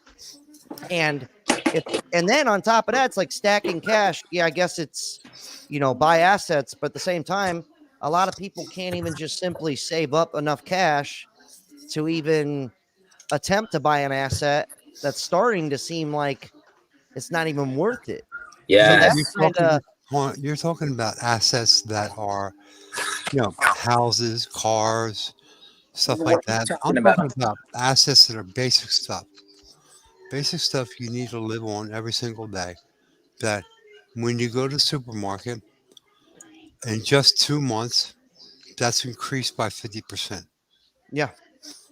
And Okay. when you go to buy, say, I was an EMT, so I went and bought a surgical kit a while ago. And because stuff happens. And I upgrade some tools. They're very expensive. But I bought that 2 years ago. I look at it now, it's 250% the price it was 2 years ago. And I'm like, if I sold it, which I'm not, I always have to sell at a loss.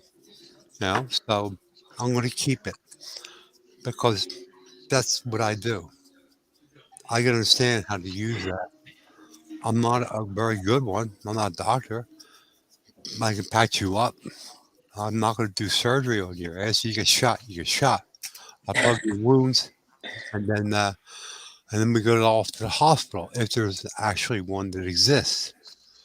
I'm just talking about the basic things for everyday life you need to live on, understanding that that stacking in the corner or in the checking account or whatever it may be it's the same amount of money you count it every day, 150 grand, but its purchasing power keeps dwindling. And until Mr. Biden is defeated, and a minimum of 2 or 3 years after that, It's not really a Biden thing. Like every then administration, inflation has gone up. So it's not a Biden thing. People yes, are it is. constantly losing their money. You have to put No, your money in asset classes. That way you hedge your bet against inflation. No, But sir, there's no it's wait, not. beating it, guys. hold on a second. If I'm going to correct you, inflation starts in one place only, Washington, D.C. You didn't do it. I didn't do it. Collectively, we all did not do that. Okay? I agree. Take trillions of dollars that you have to borrow or print, and you can't live within your means. You have to live within your means. But every time they do Not in it, America. yes, you have to live within your means, even in America, even if you have credit cards. At this time period, all this stuff is going to be worth even less. That's the Your point. credit card, Then they own it. That's the point. You can't pay it. They get it. they get what, sir? Every asset you're talking about. So you can't cover an asset to a financial institution and it changes hands. And that's the point. Yeah, I'm not talking about buying cars or homes. I don't care what it is. If I I want don't to care if it's your dogs. You lose them, someone gets them. So the smarter move. Is getting people to buy the thing. So when people don't have any jobs, they can't buy anything. They're not altruistic. They do not care about you and me. They them. And that is the way to do it. They bring you in. They give you smiles. It's a beautiful office. You just bought this. Sign it right here, sir. And then they take it from you. This has happened to me a number of times. Well, there's always a bunch of people who take advantage of other people. You need When is good that people at the something top. new?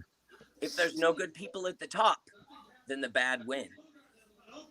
Well, you know what's really cool though is what I think is if there was much more bad in the world than there was good, I feel like things would have already imploded. So I think I could be wrong, but I think we're gonna be okay in the long run. Like I think we're gonna make it out somehow, and if we don't, the younger generation will.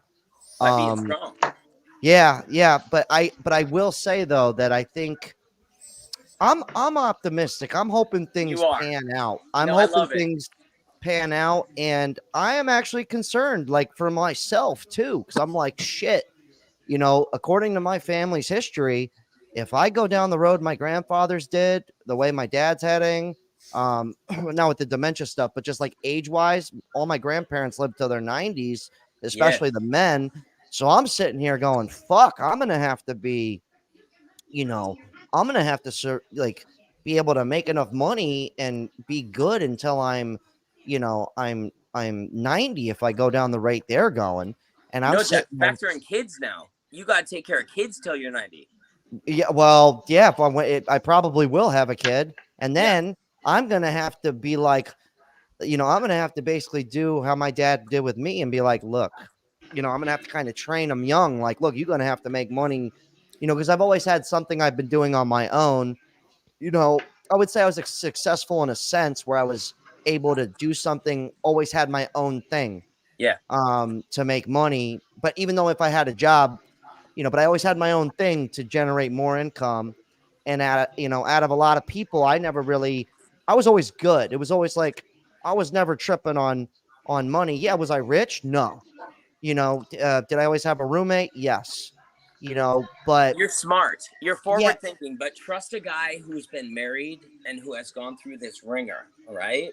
So I built all those assets. I had a house, I had cars, I had motorcycles, I had my own gym, I had everything that I wanted. And then one day she said, you know what? That's not yours anymore, brother. It wasn't. And now I'm in Montana. But I mean, how old are you, Terrence? 45. Yeah.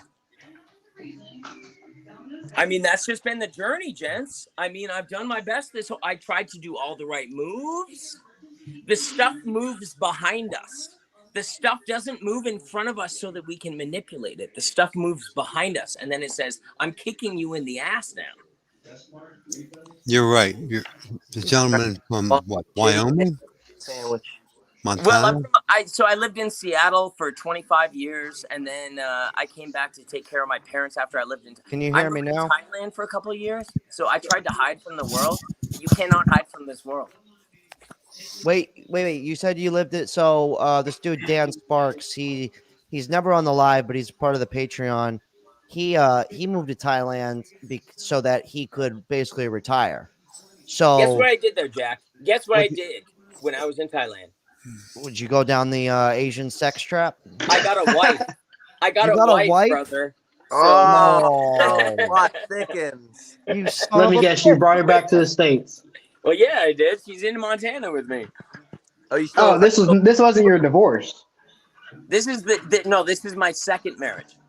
Oh, gotcha. Okay. Thank you, Alberto, for the $2. Yeah, unfortunately, not all women, but yes.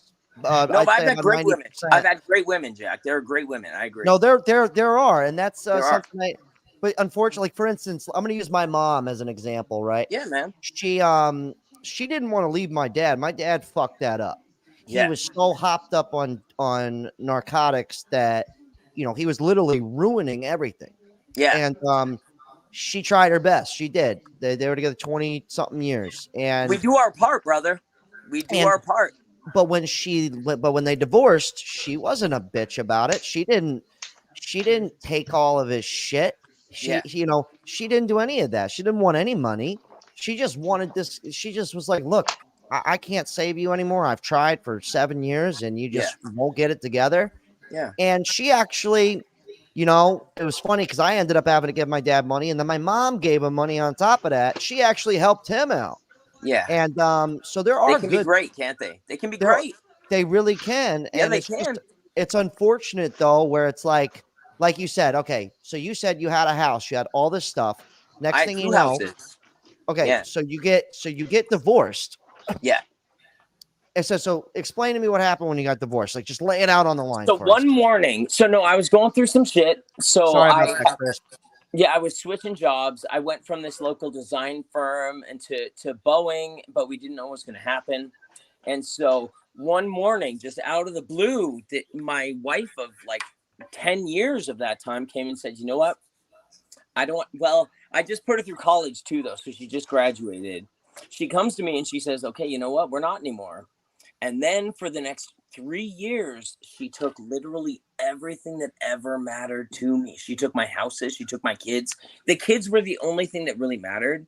And by the time she got me to the point through the court where I had my children for 2-day periods a month, it was like, I can't do this anymore. So I ran away as far as I could to Thailand. And when I was there, I thought it would be good, but it wasn't. And I thought I would start this like natural, this company of natural cures. And so I scoured the world. Dude, no, I was so ambitious at that moment, but it doesn't work out. And so we have to build in front of us. We have to keep control of it. And if we don't, we lose it. I mean, that's all there is to it. You got to keep up on it. So, damn, man. Well, I mean, it sounds like you're doing a lot better now. I do good. I've always done good, but it hurts sometimes. That's like been my biggest fear of getting married. It is, bro. But you know what? The backside of it's so good. I love tucking in my kids. I love making dinner for my wife. I love feeling loved by her. Of course. I think we all want that. Well, what else would I want? I want pussy. I don't want pussy. I don't want to go sleep with a bunch of... I did that shit when I was young, and it was unfulfilling then. Yeah. It was like, it's fun for a little bit, and then it gets to the point where it's like... It's true. For me, at least, it was kind of like, oh, man, like, I was like, the next good one I come across, I'm just going to lock her down for a while. Yeah, bro. Even if she's a temporary girlfriend, I would call him. I'd still like rather that than have the headache of like, you know, always having to play games. In the beginning stages. It's like this whole thing. It's like, yeah, fuck, I'm over it. I just want it to be like, it's never effortless, but like me and Taco, right? Like our friendship, we don't have to try. Like, yeah, we have to make sure we help each other when we're down and all that, but it's like, it's an effortless kind of friendship. The difference, Jack, difference. Well, we're not having between sex, men and women. Yeah. Hold on, bro. I got to say this. So the difference is with women, you have to be the strongest. With Taco, you guys can break this shit up. You can take different sides. You can figure it out. With a woman, you have to be the strongest. Yeah. That's true. This is true. Well, some women, there is occasionally there are the women that are like, they're going to like take care of everything, but that's She took my houses. She took my houses, bro. She took care of everything.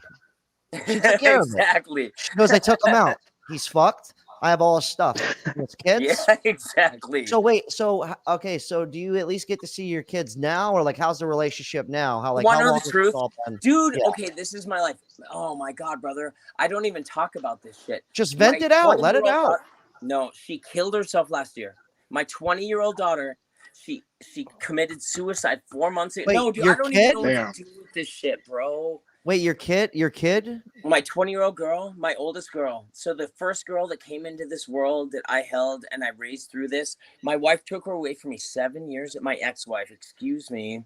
I've been gone from her. She was so mad at me. I got to talk to her again when she was 18, 5 years ago. She was so mad at me, and I'm sure I deserved a bunch of it. And I don't know what to do now. So I'm just in this, like, I'm in Montana. I'm fucking in Montana now. Dude, I'm yeah, I know you are, man. I know. Wow. I mean, what can you say? I know. You're not responsible for someone else's behavior, sir. Even your daughter. Ultimately. I didn't mean to break that out here. I was no. I got that. It's But good. I'm just trying to tell you, I dealt with the public. I was a trash man, just like the cops are a trash man. The cops No, are it's telling me awesome. I this. respect We're you trash more. men. I You're a respect you trash more. man. I am? Gee, that's a funny looking uniform I'm wearing. But I'm talking about having something tangible in your hand um, that you could share with your family. I never had that. I mean, I had houses on credit and shit. That's Like not it, sir. I'm not talking about a house. I'm talking about lower scale. Okay. Because your money is going to keep getting You're right. less and less. It says say your dollar is 60 cents today. Okay. A year from now, it'll be say 45 cents. But So what do you whatever mean? you purchase today, if you have your home, if you're okay at home, and you're okay because your electricity prices are going to go up, all energy is going to go up, however it's derived. If you have things in your house you can share with the family, because I got a big family. Cool. So we tend to get together and we buy things in bulk. We buy this, we buy that. For the some of the older people, they need their meds. So we talk to the doctor and they really can't do without. So we buy them in bulk. I respect We work that so out a much. deal. Yeah. I love that, man. I'm covering the basic things because I can't anticipate what's going to occur, when it's going to occur. Because I'd be down in Vegas right now rolling the dice, and I come up what 7 every time. I'd win every single time. Hope it continues. So the gentleman over here, Damien, it's about behavior. That's what I've learned. I've been doing as an EMT. I learned about human behavior. Mhm. I've asked them. I watched them. I watched so many young people my age. I started when I was like 25. My age, or even a lot younger. I think my youngest cocaine patient was 9 years old. Wow. Wow. And so the point is this: it's behavior, and generally, grown men. I don't waste my time necessarily telling them about their behavior, but young people, because they have you have 25,000 days in front of you. Teach me, bro. Some of these people have less than 30. I didn't know that. That's up to the maker of all things. I just talked to them. Wait, less than 30 what? I'm sorry, what was that? 30 days. Oh, until they run out of money? No, till they run out of life. Oh, till they run out of life. Oh, wow. Okay, that was deep. Sorry, this whole thing took a No, I'm trying to talk to them. Now, older people are doing this stuff too. All of it. I'm surprised you're even alive. And, how many times have I heard my best friend is my drug dealer? I almost threw a cow when I heard that one. That's sad. Yeah, but when it's your family member, how screwed up is that? That's where we're at, bro. That's where we're at. Man. That's America now. Yeah, but that's 35 years ago, sir. That's what I'm talking about. Thank you. 35 years ago. Most of you people you weren't even here. You're sucking on your thumb. I wasn't even alive, yeah. But I'm not begrudging that. What I'm trying to explain to you is it's behavior, and it's not necessarily yours. People do things in their best interest. They always have and they always will. Yeah, and this is human true. beings haven't changed. Some of them are rotten bastards, the worst on the planet, and they always will be. But the sweetest can't take this world, man. I'm telling you, this world's too hard for some. Look, they fall in or they get attracted to something they shouldn't be because Can they you want to imagine being belong. disillusioned? Can you? The society turned upside down, sir, while I'm standing there watching it. Like, behavior doesn't matter. Good behavior.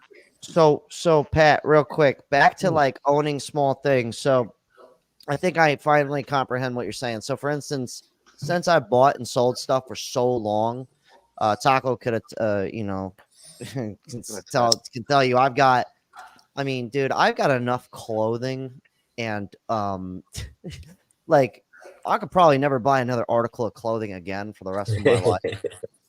That's how much clothing I have. And when you said that, I kind of started thinking to myself, I'm like, oh, he's meaning like I've got like, do I have the best tools in the world? No, but I got a lot of I'm tools. talking about I've food, got, Jack. Something basic. Yeah, like I have canned goods. Me and Taco, we're about to start our garden. Even though I live in a townhome, we're gonna do it on our porch now that my dad's gone. Because my dad used to just ruin everything. So, what happened to your dad? He's got really bad dementia from just. Oh, you just mean he's mentally gone. Yeah, no, yeah. His dementia. Yeah, my mom's actually passed away, but my dad, he's in a assisted living facility now. But I thought you were taking care of him. Okay. His brain was so bad though that is like, you know, I had to take care of him for years. You know, he is just so fried, and but anyways, he's in a home, but now we're gonna start growing some food out on the porch. But it just sucks because I'm sitting here like, you know, I see what you mean about the food, Pat, but at the same time, I'm like, I guess I could start watching prepper channels or some shit. I don't even know how to. It's not right too. Yeah, what do you even? Sorry. What do you even do? Sorry, Jack. You have a half an acre? For 10 years. So I've grown a half an acre of a garden for 10 years. Nice. It doesn't cover a third of what I do, including pickling. All right. So like when we talk about farming and about raising animals and things, I did it in Seattle too. I had half an acre out there for 4 years before I ended up doing all this crazy shit. It doesn't make what you think it will. No. And the expenditure is so high. So I end up spending nearly as much on seed and soil as I do on vegetables in a garden. I'm telling you the truth, man. And even after I pick all my shit, I don't end up with this backup of things. Chuck, maybe I could suck. I probably My recommendation is basic this: if you can, do. Because when you try to do it later on, Chuck, hit me up on Instagram. Your money is not worth as much. That's all. That's all I'm trying to tell that, you. Sir. Whatever it is. That. Yeah. Get your basic stuff. Just have your basic it. stuff covered. That's all. I'm feeling it. Well, me and Taco, we were just up in Tennessee, and we were like just randomly looking at houses for sale and stuff. Yeah. And we were just shocked at the price, just because something down here where I live, and Michael lives in Boynton here, so he could attest to this too. You know, 500 grand is going to get you 1,300 square feet with no land, and you know, in Tennessee, 500 grand is going to get you a 6-bedroom mansion. Jack, you're in the second hottest spot of the country, so there's Texas in you. Yeah. I know, and it's crazy because I live in a townhome where I own inside the walls, but anything outside the walls, I have no say. Word. I have nothing. I mean, I guess I could start planting a little garden outside, but I can't do shit with my grass. I can't do anything out. I don't own any of that. And what you do will not add to your prepping. I don't mean this in any mean way. If you have questions about this, do it. But like, it's not going to add to like survival. It's not. My half an acre. Oh yeah. Good for me. I go to the store 3 times a week. No. I know that. I'm just, I'm not somebody who thinks that everything's just going to cave in. I hope it doesn't. Yeah. But it would be nice to know how to like do some things, like even just to know how to do it. Yeah. Like I'm not going full blown like fucking off the Richter scale. That's how I saw it. I tried that. It's like I'm preparing. I might retire one day and shit might be fine. But do I own some guns and a bunch of extra stuff and a bunch of knives and a bunch of shit if something did go down? Yes, sir. I'm prepared more than most people. Like I got this joke with Taco here. So I have all this canned food under my bed. Yeah. And it's not like a lot, but it's at least it's something. If something were to go down, I got some food. Yeah, man. And so Taco used to do this thing where he'd get fucking high as shit, and he'd go and I'd go in there and I see this big ravioli can. I'm like, I know this guy did not go buy giant ravioli cans at the store. And I go in there, I'm like, bro, did you take the? I'm frozen. Hold on. I'm frozen. 1 second. Okay. I go, dude, I know you did not take those raviolis. He's like, dude, I'm gonna pay you back. And I go, dude, that's emergency fund in case shit literally hits the fan. He goes, what are you gonna do? Survive a week? And I go, yeah, a fucking week longer than you. Yeah, there you go. Yeah, and then he's got your shit, Taco. Yeah. And I'm like, I go, you want to work together here? I've got guns, you don't. I got food, you don't. I go, if you want to be boys here, don't be eating my food without me, But it was just kind of a joke where it was like, I was like, hey, just in case, man. At least we got some fucking stuff. So the ultimate answer, Jack, is you and Taco moved to Montana, bro. There yeah. Well, we got actually half an acre, man. Well, honestly, once I get to the certain level where I will be one day, I'll probably. I don't know what's going to happen, but I would like to own some a property in Tennessee. I really like it over there. Not in like Nashville or nothing like that. More like it's much more affordable. The area I'm talking about. The point is, gentlemen, I want you to survive. I want you to thrive. I do too. I don't want to just survive, man. I don't want my life to be just surviving. I want to grow. I want to make babies. I want beautiful shit. I want to make beautiful shit. I don't want to hide in the corner. Yeah, but that's not. Look, I've been around for a while. This is not new. When it's done intentionally to you, and they're not telling you. Oh, I hear you. And they're not. It's called behind the scenes. Somebody mentioned this. Something that occurs where you can't see it. There's a whole bunch of stuff that's going on that you can't see it. All of the stuff. We don't get to see any of the stuff. Yes, but they will talk about it openly if you just listen. They will always do that. They will always telegraph their move about a year ahead, about maybe 18 months out. They're talking about digital currency. They were talking about that 3 years ago. Brother, I want to subscribe to you. I'm going to subscribe to your channel and I'm going to listen to you. I dig this. I would not last on YouTube a month. I don't care if anyone else me off the planet. You understand that? I had to go find a different planet to live on. And I'm with you, bro. I do facts. I do facts that are verifiable, repeatable, and I know better. I dig it. And that's the fact. Don't stop that, okay? We need that. And the fact of the matter is, there's a whole bunch of people around me that are totally oblivious. And I try to bring them up to speed just a little bit. Well, you know what's great? You know what's crazy? Talk about people being oblivious. So I was actually, real quick, this is going to make sense. So I'm all about yes, live your life. Let's save. Let's enjoy ourselves. Yes. Yeah. But a lot of people, so like my homie who was living here, I was trying to help out and get on his feet, right? So what did he do? He came to my house. I charged him $700 a month, scot-free, no down payment, none of that shit. You're my boy. Nice. Okay. Even if he was late, I don't care. Pay me in fucking 10 days. You know what I mean? Easiest landlord you're ever going to have in your life, right?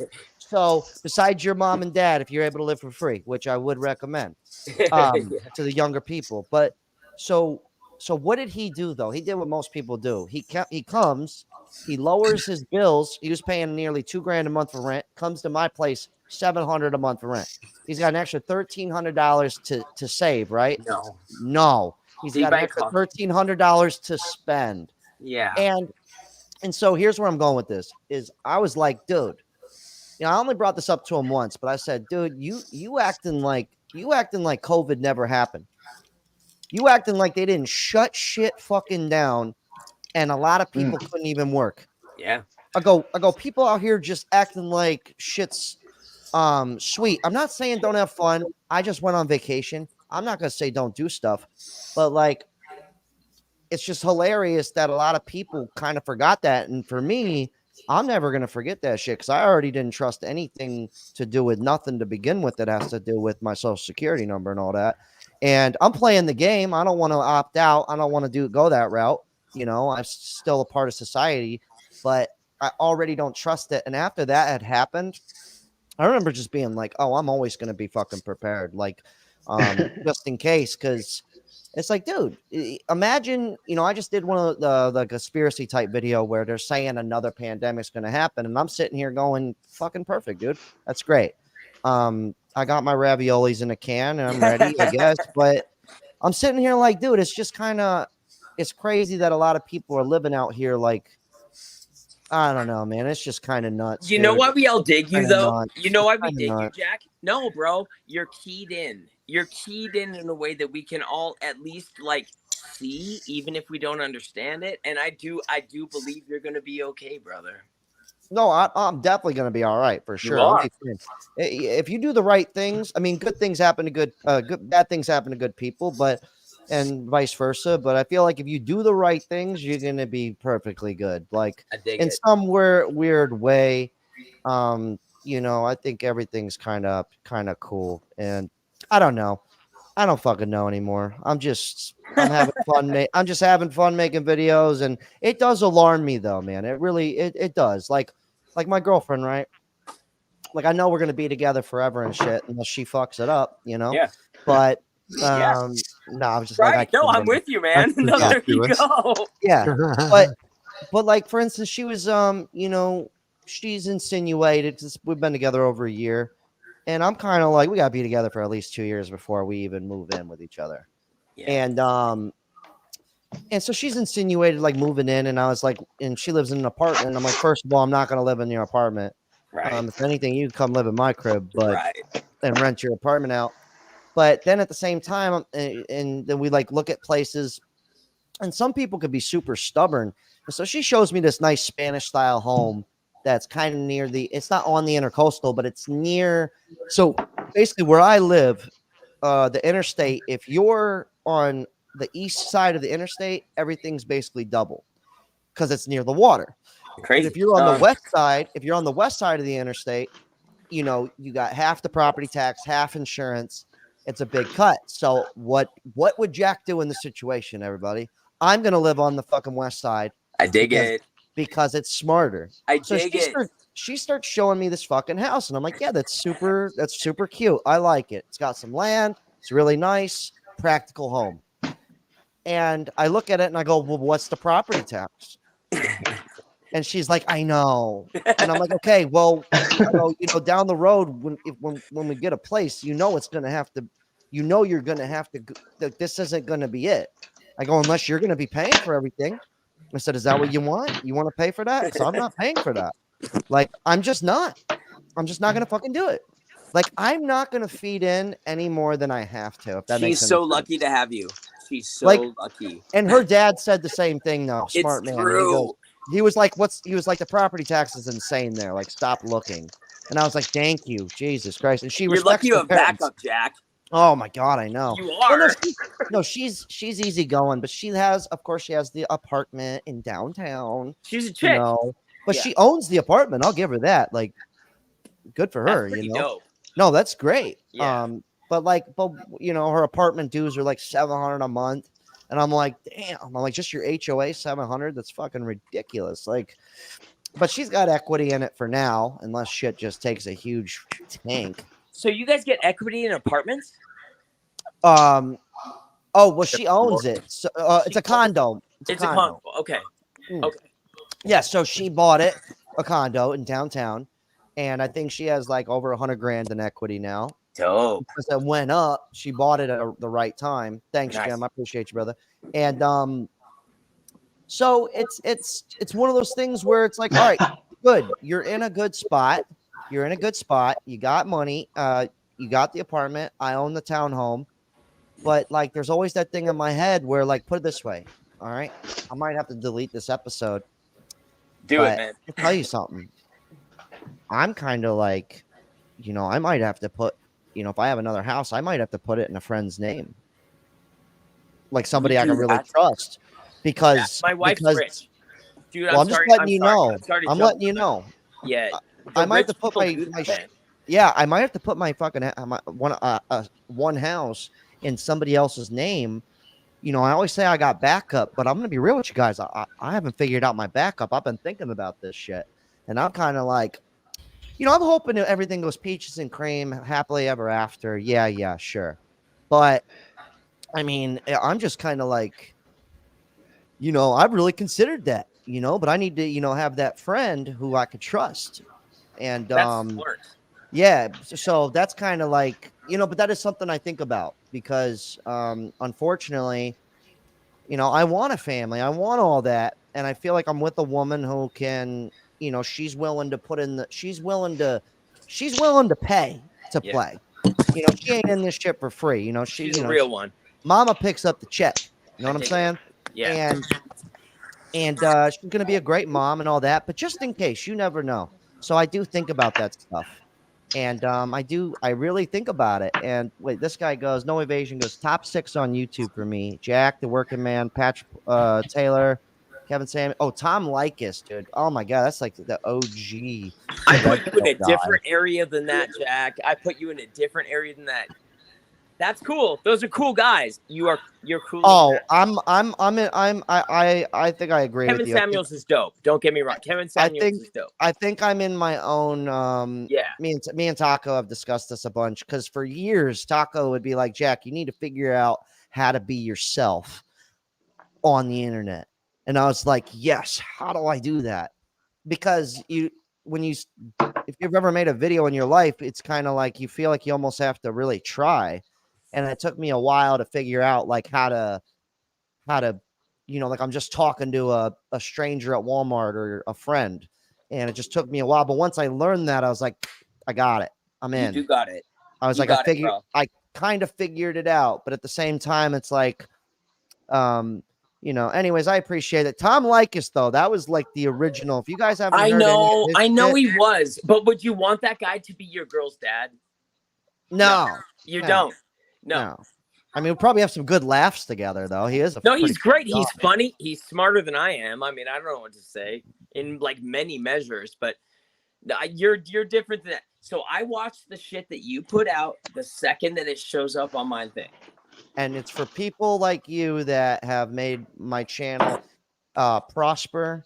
And, you know, I always try and keep you guys involved with the channel, like how you're on right now. I don't know many other people who do a live stream letting people just come on. I don't see it, or maybe I'm just clueless. Maybe a bunch of people are doing it, and I'm like, I'm late to the There's party. A lot of people who do that, Jack. yeah. Shape, how are you? What's up, people? What's up, Shape? I've been checking out your channel, Shape.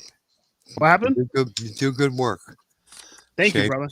Yeah, no problem. I'm part of Jack Morgan University, you know what I'm saying? So my skills Jack Morgan, you, huh? Well, like how we were talking about earlier, like Michael was talking about. Sorry, I accidentally exited him out on accident. I didn't know I was going to switch him for Shape, but Michael was saying you need to like surround yourself with people kind of on the same mission, and I don't have those people literally in my vicinity, you know. But I have people like Shape and a few other cats, you know, that I talk to that are, you know, around the country and stuff that are on the same mission. And it is important. Like, you know, if I was, you know, when I was doing the resale stuff, I had people, they weren't in my direct vicinity. Well, actually, one of them was a liquidator lady, helped me out greatly. She was kind of like my mentor in a sense in that business. But I had all these people I would talk on the phone with and like, you know, who have been doing it a long time and, you know, kind of learning from them. But when it comes to the YouTube stuff, or like comedy in general, when I started stand up, I didn't have any of those people. So I was kind of just really winging it, man. Like I didn't really have a roadmap for that. So it's cool though with the YouTube and everything, how we can all link. And Pat, I think Pat just said other people are doing exactly this, where they just let people click a link and come on the live. I'd like to see those channels because not in the red pill space. People are doing it on the red pill. Yeah, but do they invite people on, or is it because I've seen it before where it's like Patreon members only can come and do No, it. no. But they do that. I mean, that goes on. But good luck, America. Not on this side of YouTube. It's done. I'm sure it's done. I mean, YouTube is fucking Yeah, huge. but they've been transferring their stuff like this content. They've been transferring it. This program allows you to mirror it to Rumble. So then you can come back and take this little portion at the start and say, hey, I have a brand new video out. It's over here at Rumble. And here's a link. And they go over there, or they go over to BitChute. These are plugins you can put on StreamYard that will automatically put that on Rumble. And then you get it off of YouTube so you don't get punished. Hold on, buddy. Because punishment's a variable. You never know when it's coming. You know, you may pick your nose and, man, you got a strike, brother. There you go. No, yeah. well, you I know mean, what? most of the panels are people that were agreeing to come together originally. It's not like a panel of your viewers and a panel of your audience. Yeah.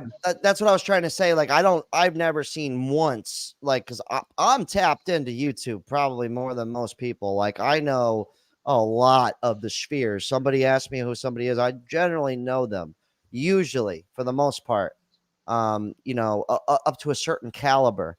But I even follow smaller channels. Like, even if I don't watch a certain channel, I'm aware of these people, you know, because this is what I want to do. Even though I'm coming from, like, I know that comedy is the main force, I still have to play the game. But, like, I've never once seen, maybe they do it, maybe, but I'm pretty tapped in, but I have not seen anybody just throwing a link out and going, jump in. You know, at least nobody big a certain level of it, at least. Like, I've just never seen it.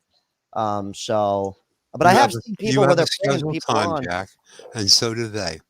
And people that are in their channel know what time to be on. He's on like 7 p.m. He's in Central Time, so yeah, I think it's either 8 p.m. or Who 7 is this p.m. guy? Eastern Standard. His name is Rick Gore. He runs Rick Gore?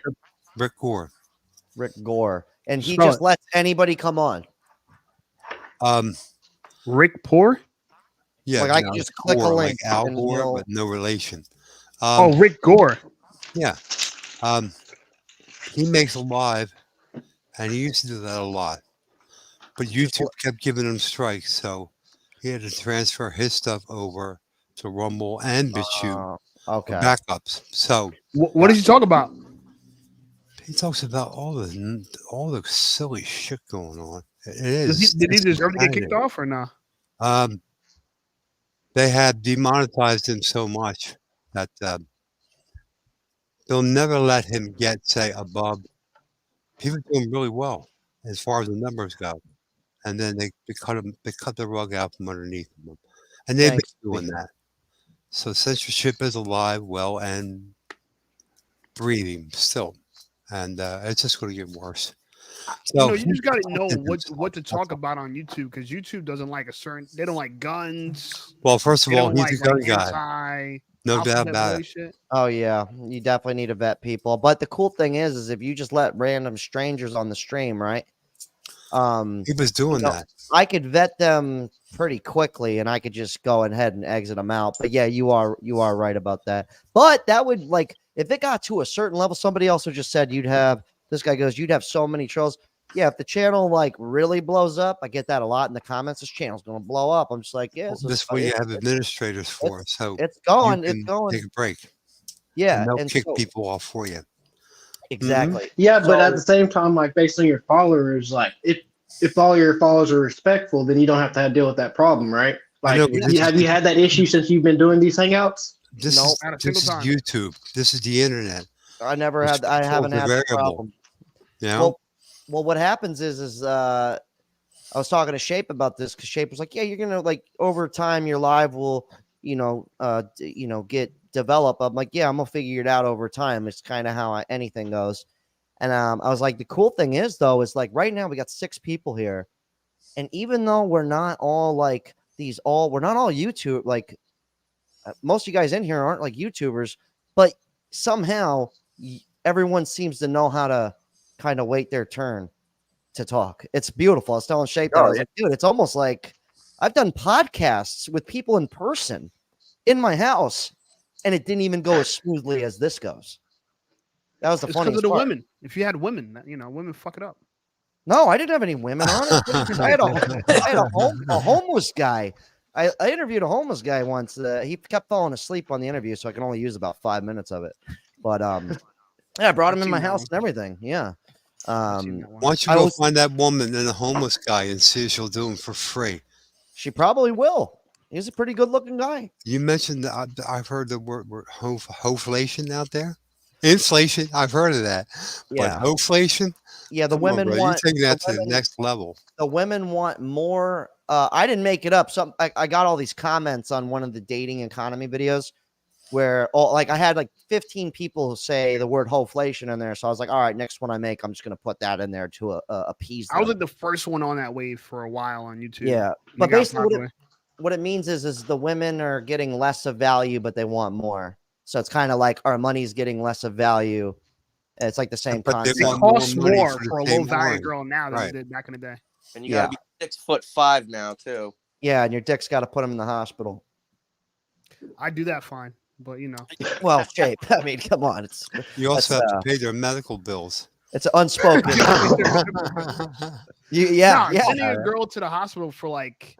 I'm kidding about that. My bad. That what's it called? Utiritis or some shit like that? What's it called? You're taking it. We're taking it too far. It's Yo, look, someone called Uncle Jack too, bro. Look at her hernia. That's what you're giving her. Oh shit! I got Terrence here on mute here. My bad, bro. The fuck? All right, we got off mute now. Damon, you got girl troubles or what?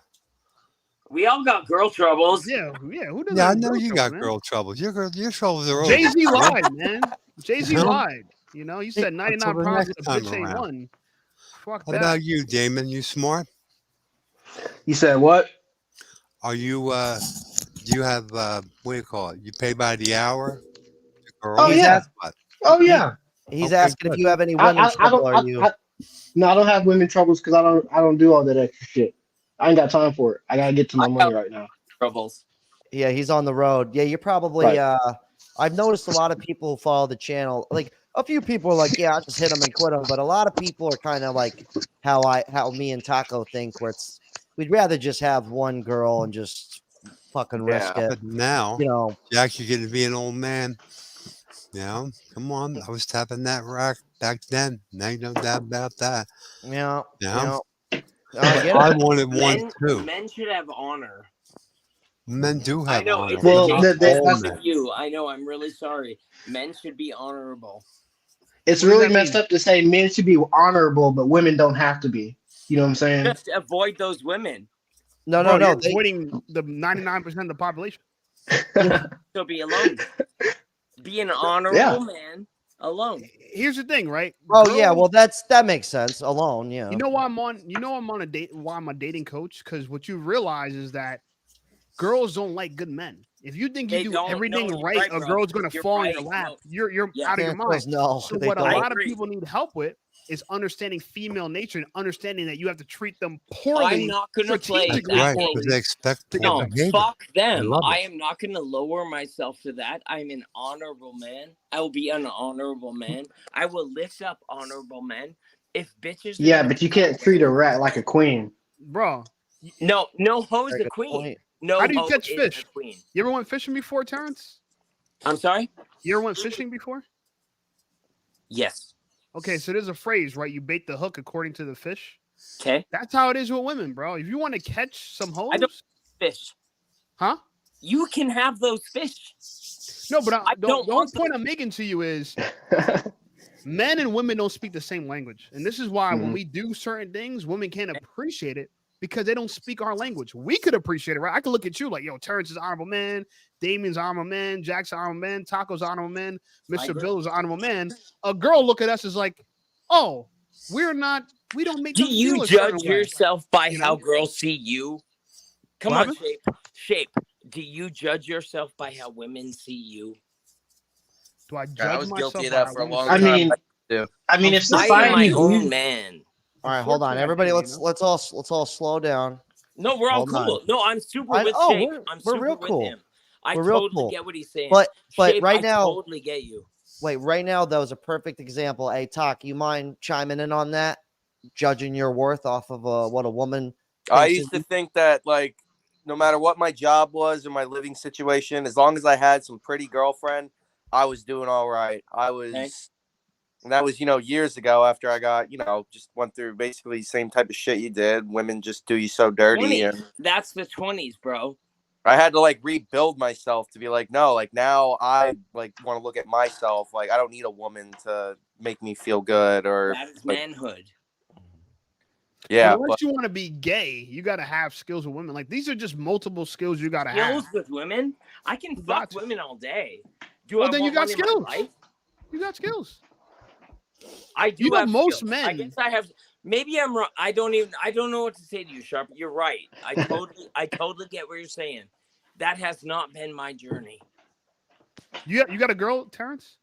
Oh, okay, Shape. Shape. I've always had girls. You weren't in here. He's been No, through it's the cool. racket. I'd like to talk to Shape. I respect Yeah. what he says. He's totally dig what you say, Shape. Oh, well, married, divorced. Yeah, I've never you're not divorced? had girls.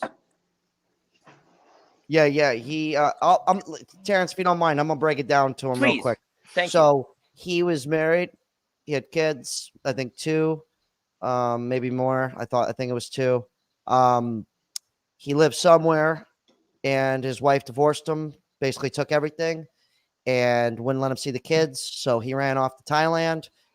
Guess what happened in Thailand? He got himself a new wife. Then he moved back to the States, and he went to Montana. Okay.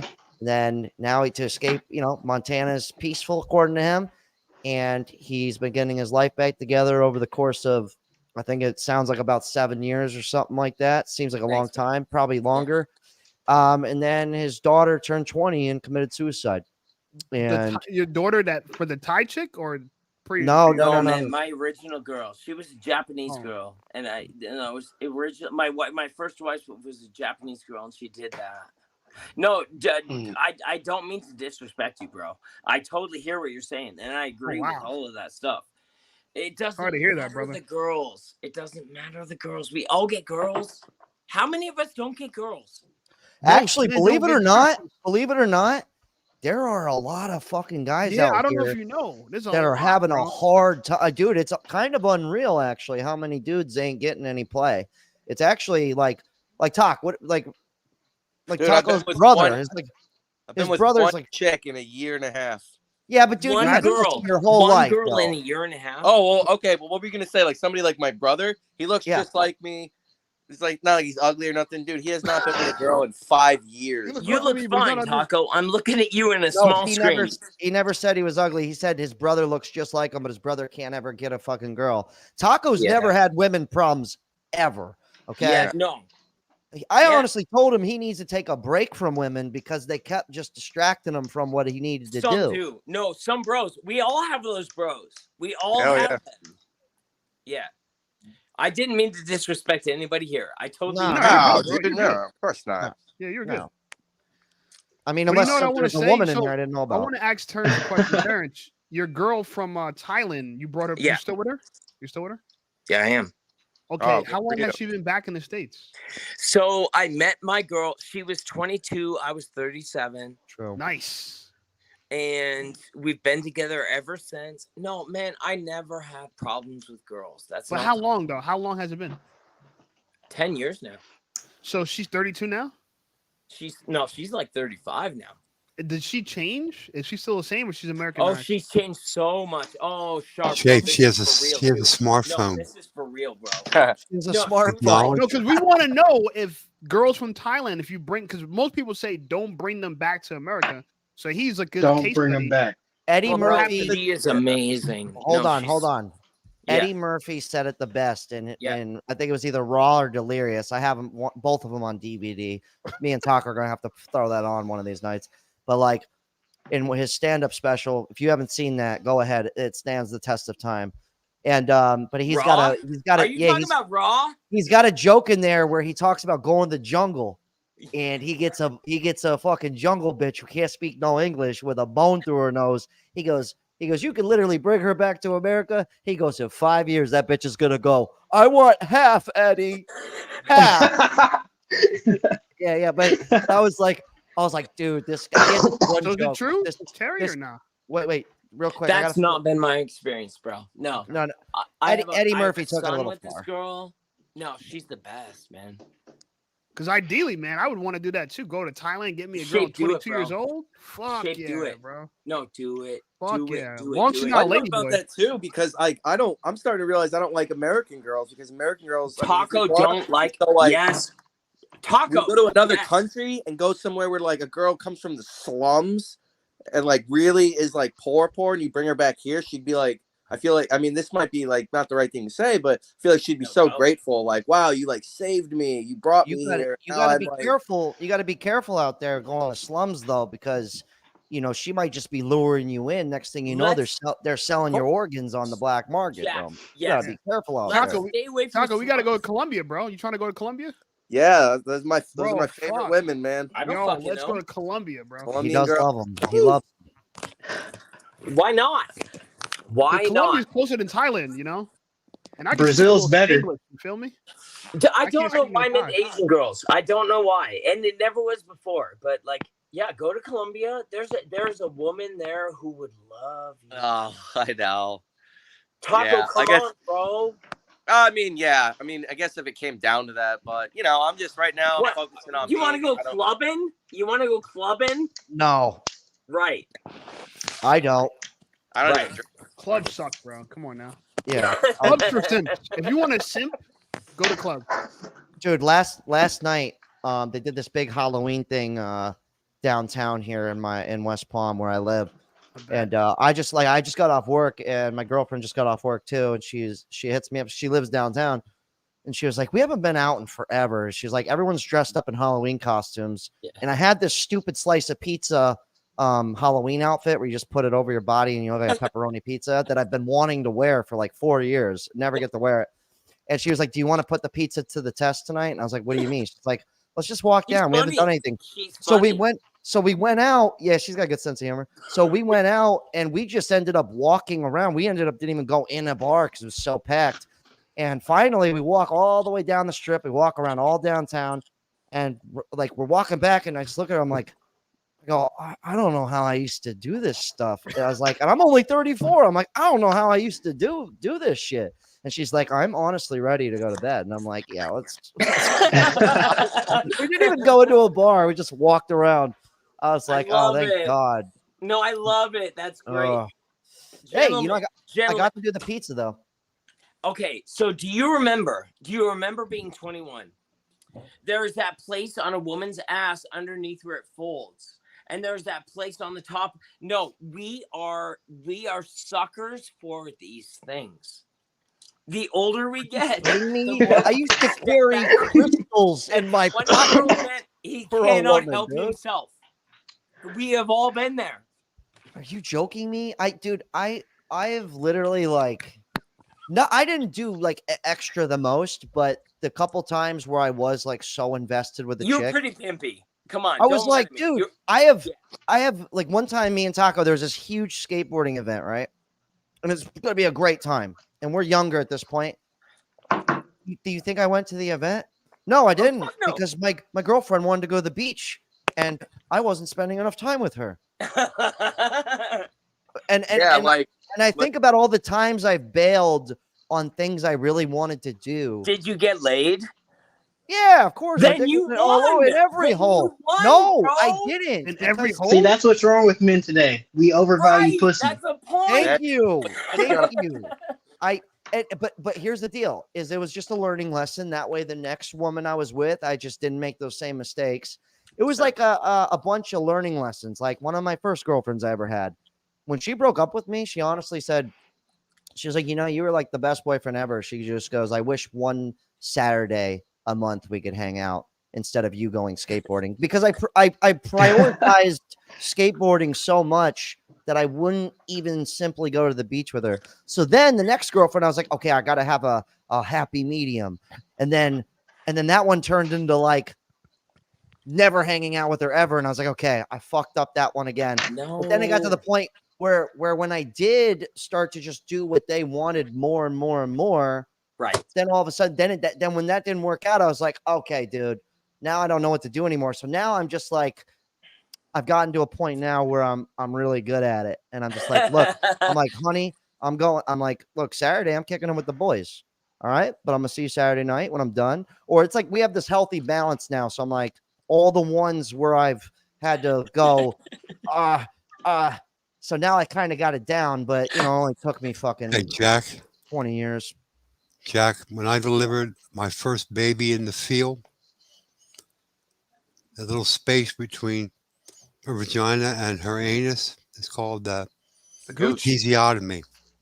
Okay. What? It's called an episiotomy. Oh, I thought that Use was a called a scalpel. Let me rub your episiotomy. No, I'm not. Shit, sharp. Hold on a second, Shape. You're going to get this, and it's going to be hard to sleep with, fellas. So if you don't want to listen, take your headphones off now. An episiotomy scalpel, a real one, not a fake one, not one with a plastic handle. And I go, she would tear that anyway. That's a normal process, so it gives the baby more room. The baby was like almost 10 months. I'm like, what the hell are you doing here? Why don't you get your ass in the taxi cab and go down there? Why you call me? Forget about that. So, baby's fine. Got the baby out. I looked at this thing in front of me. I told you about the time tunnel, Jack. Once you see it, you never go back. And I said, you know what? There's no way. I looked down and I said, I looked back at that. I got nightmares. I figured that thing, if I got any closer to that, that would grab me, hook my head in, and burn it off.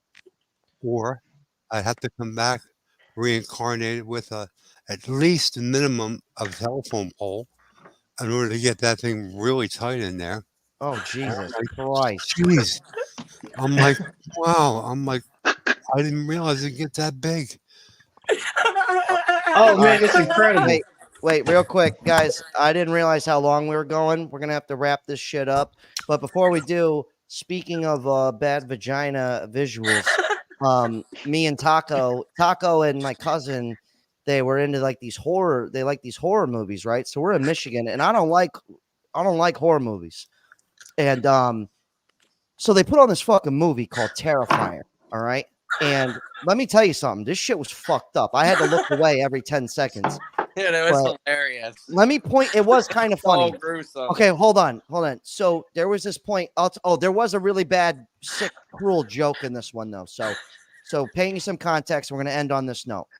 So this fucking ugly ass mime clown is just killing people and like eating their flesh. It's gnarly shit. And I know her. I know her. Wait, Sorry. so check this out. So this clown, this comes full circle. Let's go get there. So the clown starts off in the movie within this pizza shop, and these two girls are sitting at the table, and this clown's just sitting there, like teeth are fucking gnarly, scary ass clown looking guy, dude. And he's just staring at these bitches, and the one girl's like, "Yo, I don't trust this. We got to get out of here." And the other girl's like, "It's fine," and she goes up and takes a fucking selfie with the clown, and the clown doesn't say a fucking word. Thanks for the $5, man. I really appreciate that. The clown doesn't say a fucking word. So she takes a selfie with them, whatever, they get out of there.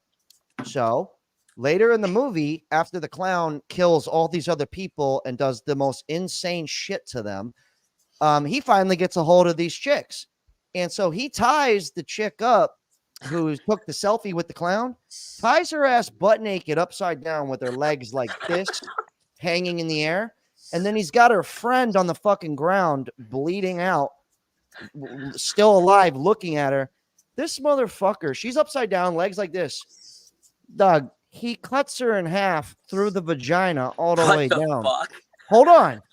I know. We're going to end on this note. It's fucked up. You can go ahead and watch this movie if you want, but I was fucked up for 3 nights straight after this.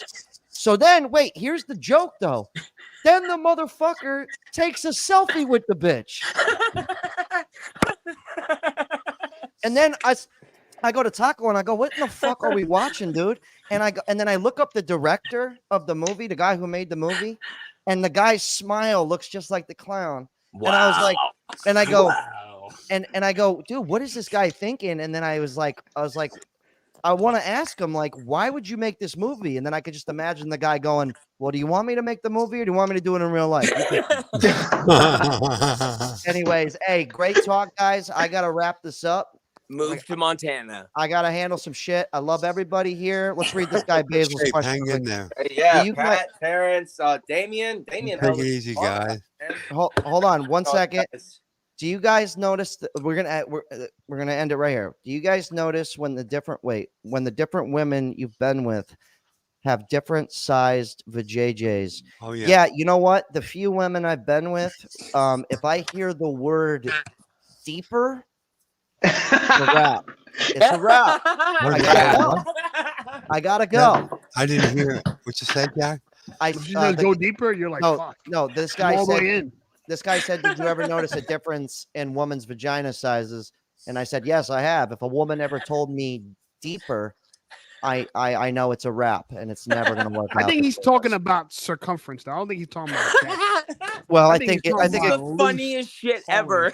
I think it goes hand in hand or fist and vagina. I don't, it goes well, that either would way. tell you. That would tell you. Look, I'm hanging up. I love you guys. I appreciate everybody in here. Thanks for the donations. Jack, Taco, you're the best.